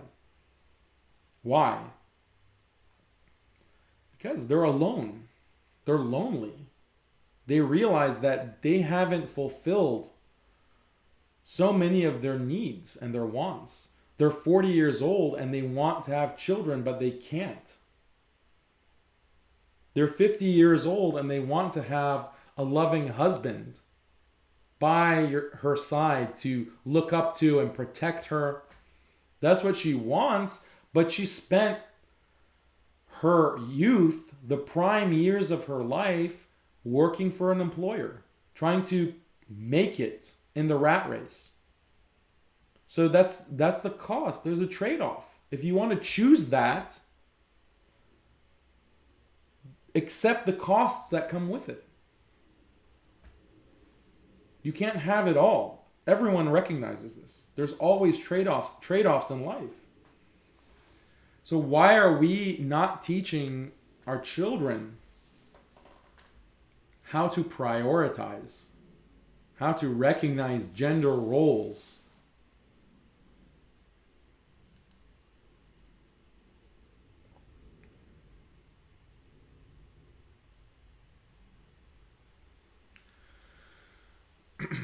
Modesty. I mean, it's very obvious how modesty is being attacked. Slut shaming, this idea of sex positivity. Women are taught that, girls are taught that it's okay to be a slut. And if anyone calls you a slut or tells you that you are not dressed appropriately, you are not acting appropriately, then they're slut shaming you, they're victim shaming you. Shaming is a bad thing. We have to have no judgment, judgment-free zones, and so forth. Direct attack on modesty. That's an attack on womanhood. That's an attack on women.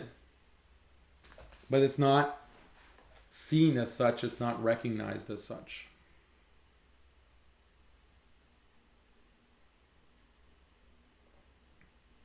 So we have manhood is being attacked. Womanhood is being attacked. You have transgenderism that's ascendant. You have politicians. You have activists who are promoting transgenderism. My mom doesn't like me drinking caffeine. Let me show you this article that I wrote.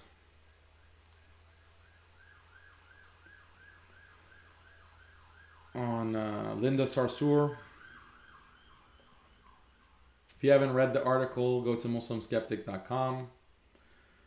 Here she is on a panel. It's her and another Women's March organizer named Bob. This is Bob. Everywhere he goes, he identifies as Bob. Bob, if you don't know, is a man's name. But here you have Linda Sarsour, the popular activist who is promoted by all of the mainstream major Muslim Islamic organizations like ISNA, ICNA, CARE, MAS. She headlines for them on pretty much a monthly basis, Linda Sarsour. But when she's not at the conventions talking about how unapologetically Muslim she is and pounding her fists and talking about, we need to fight for everyone's rights, regardless if they're gay, regardless if they're trans, regardless if they're homosexuals, regardless if they're cross-dressers. When she's not doing that, she's going to these kinds of feminist, far left conferences, panel discussions, events to show her support and show how intersectional she is. Right? I've already discussed the problem. So the problem with Linda Sarsour is I couldn't care less about Linda Sarsour and what she does in terms of her politics, her political aspirations. I really couldn't care less. My problem is that she's being promoted by these Islamic organizations, and therefore her ideology is becoming the Muslim community's ideology. That's the problem.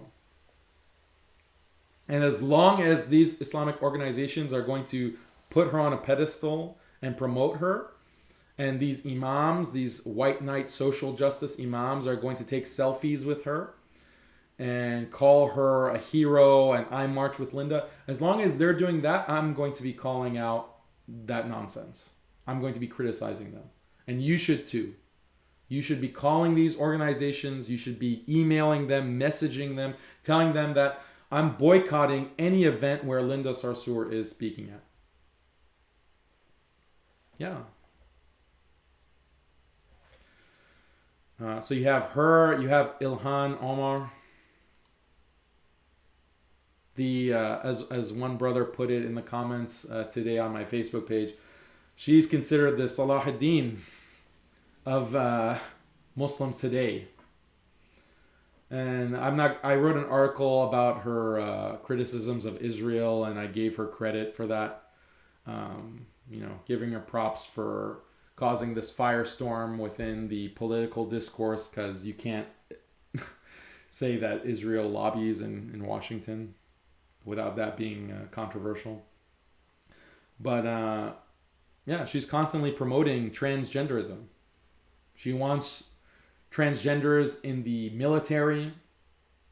She wants transgenders in sporting competitions.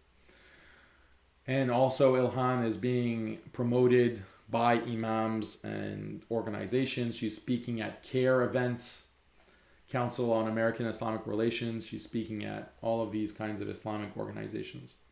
So this is how these organizations and these imams are promoting transgenderism. They're dissolving gender by promoting people who are promoting this.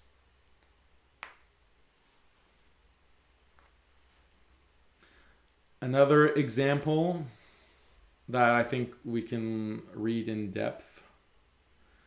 Well, actually, a shorter example first, or a more direct example. Muslim Girl, obviously, we know Muslim Girl is full of garbage. It's a garbage magazine or online blog. How Islam became my trans safe space. Kuffar, beautiful, cross-dresser, brave, strong, confused. That's how the article starts. So you can imagine it gets much worse from there.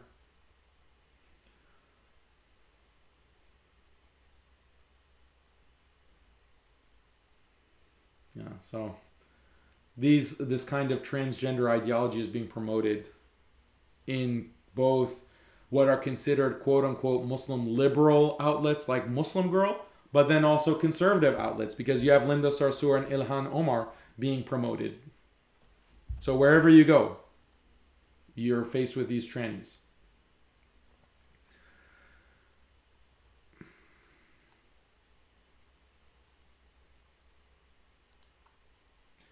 So there's an article or a Facebook post. So this Facebook post is from someone who calls herself Professor Najiba Saeed. I thought this was noteworthy. Again, this is not outright promoting transgenderism, but the undermining of gender is very obvious. So let me read it. For 20 years, I have often been the only woman on most panels I speak on.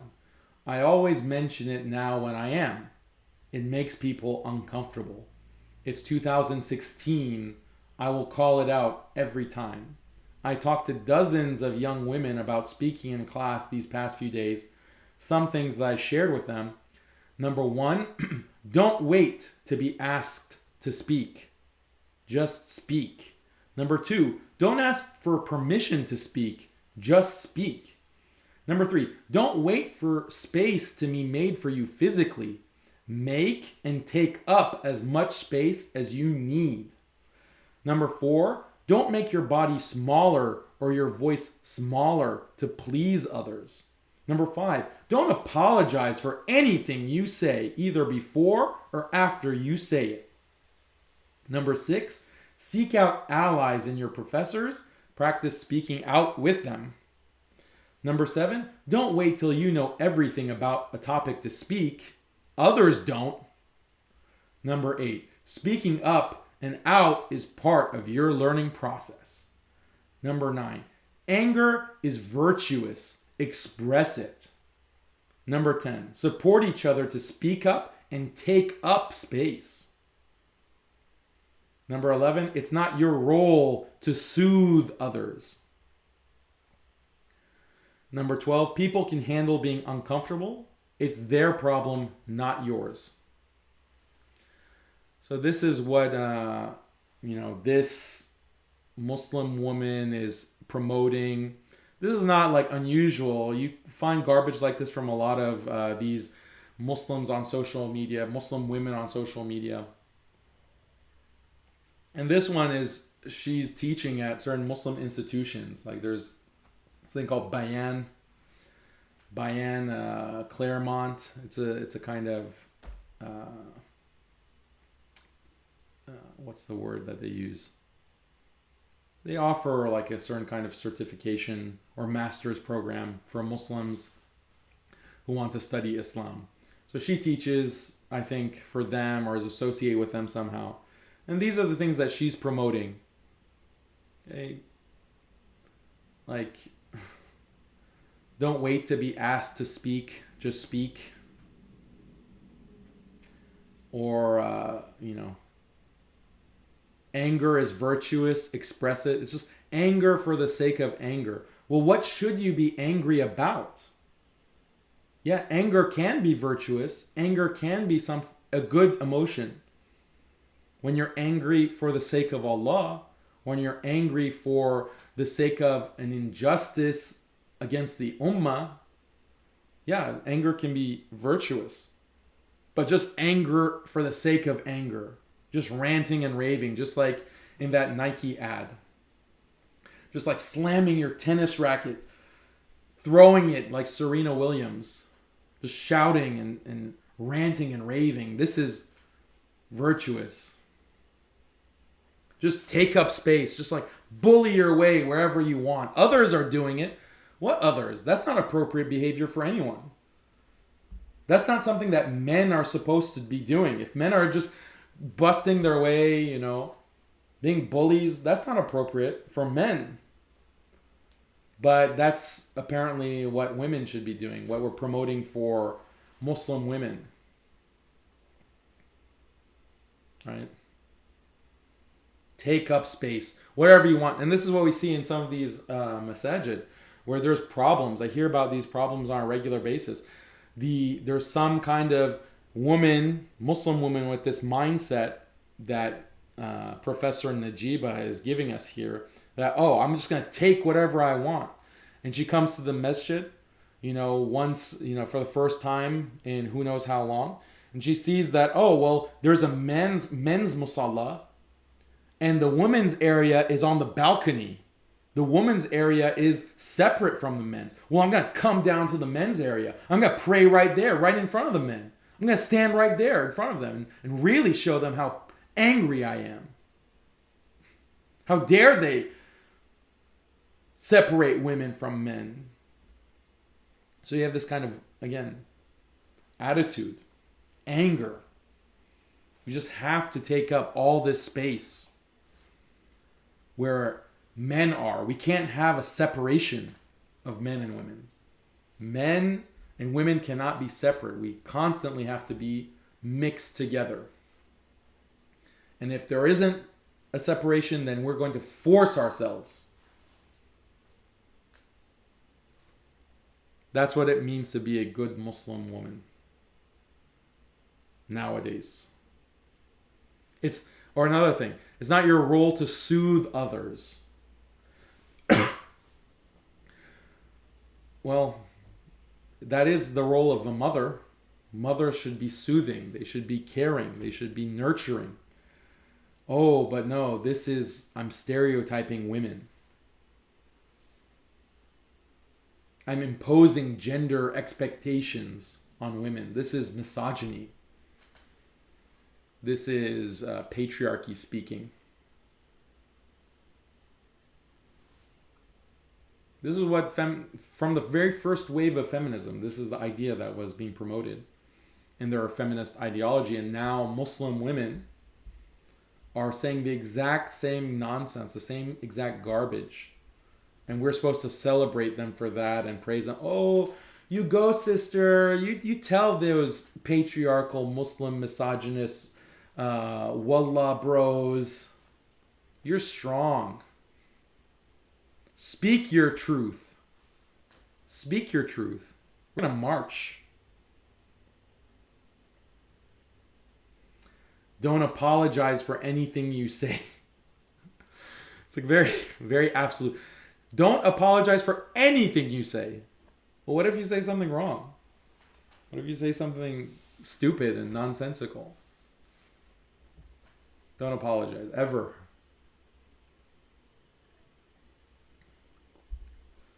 I mean, hopefully many of you watching can see how stupid and destructive this kind of stuff is. But you see young Muslim women parroting these ideas and acting like this.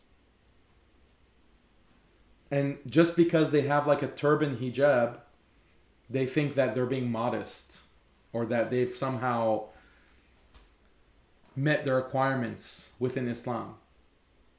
And some of these are these raving women are being invited to masajid, and they're given roles like a director of religious knowledge or directive of religious activities at a major masjid, a major multi-million-dollar masjid. You have this woman activist who's just ranting and raving and talking about all this nonsense. But she has like a scarf on her head, so okay, she must be speaking authoritatively. This is men's fault. Let's be clear here. Like, I'm not just trying to fault women. It's men's fault. The men, the white knights, they are primarily responsible. Because why? We're not doing our jobs by calling this out and shutting it all out. We're not doing our jobs by raising our daughters in the right way. We're just worried. Many of us, not all, many of us are worried, oh, I don't want to be called a misogynist. I don't want to be seen as an oppressive Muslim man. So I'm not going to say the truth. I'm not going to stand by Islamic principles. Maybe, there's, a way to be a Muslim feminist. So I'm a Muslim feminist. These white knights are the main reason why people like this Najiba are able to proliferate and spread their ideas, because you have these white knights cheering them on. Oh, you tell it, sister. You tell them. They're the main problem. These white knights are the problem. That's what a white knight is. The white knight is the guy who is promoting feminism and presenting feminism as if it is Islamically acceptable. That's what a white knight is. The main problem are the white knights.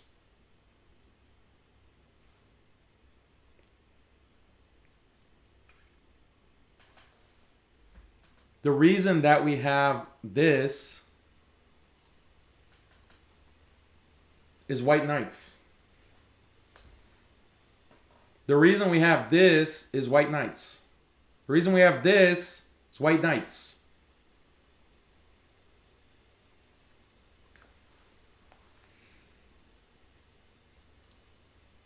So we have to understand this dynamic. And we need to call out these white knights. Even more than we call out the feminists. Who are enabling these women? Who is inviting Najiba and Linda Sarsour and Ilhan Omar? Who are inviting these women?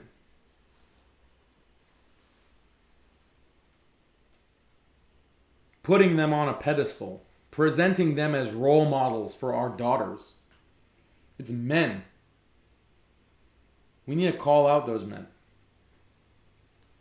We need to call out this white knight nonsense.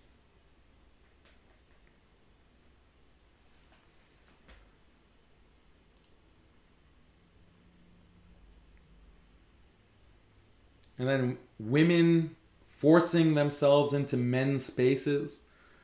I already talked about the importance of all male panels in a previous episode. I talked about the importance of separation of genders in a previous episode.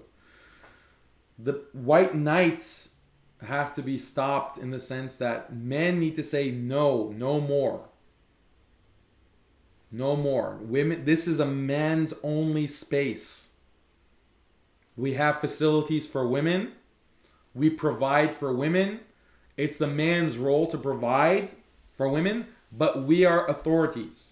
الرجال قوامون على النساء. Are we demonstrating this and operationalizing it, living by it in our communities? Are we? Do people care? Do Muslims care about this value?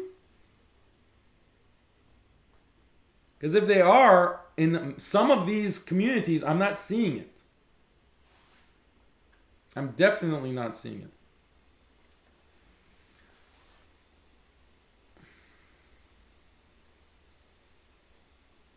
Okay, so hopefully you've gotten a good sense of what it means to be a man in Islam, what it means to be a woman, what it means to be a husband and wife, at least in certain respects. And I'm interested in your comments. I didn't get much time for addressing comments. We touched on so many different issues that nothing can be fully addressed in one episode. But inshallah, if there's interest that you have on something that you want me to discuss, let me know. Comment. Comment in YouTube, comment on Facebook. And I'll address it, inshallah. We'll have episodes dedicated to these issues. Women in the workplace, darab in the Quran. All of these issues we'll talk about in depth, bi'ithnillah, inshallah, as time allows. So I appreciate you tuning in. If you like this, if you want to share it, that's great. If you don't, that's fine too. And next week, same time, we're going to be discussing another topic. Inshallah, it'll be interesting. Hopefully you can join me for that. Again, comment, share, message me with anything. And check out MuslimSkeptic.com for more articles, more content from me. And I look forward to, inshallah, seeing you next week. Assalamu alaikum wa rahmatullahi wa barakatuh.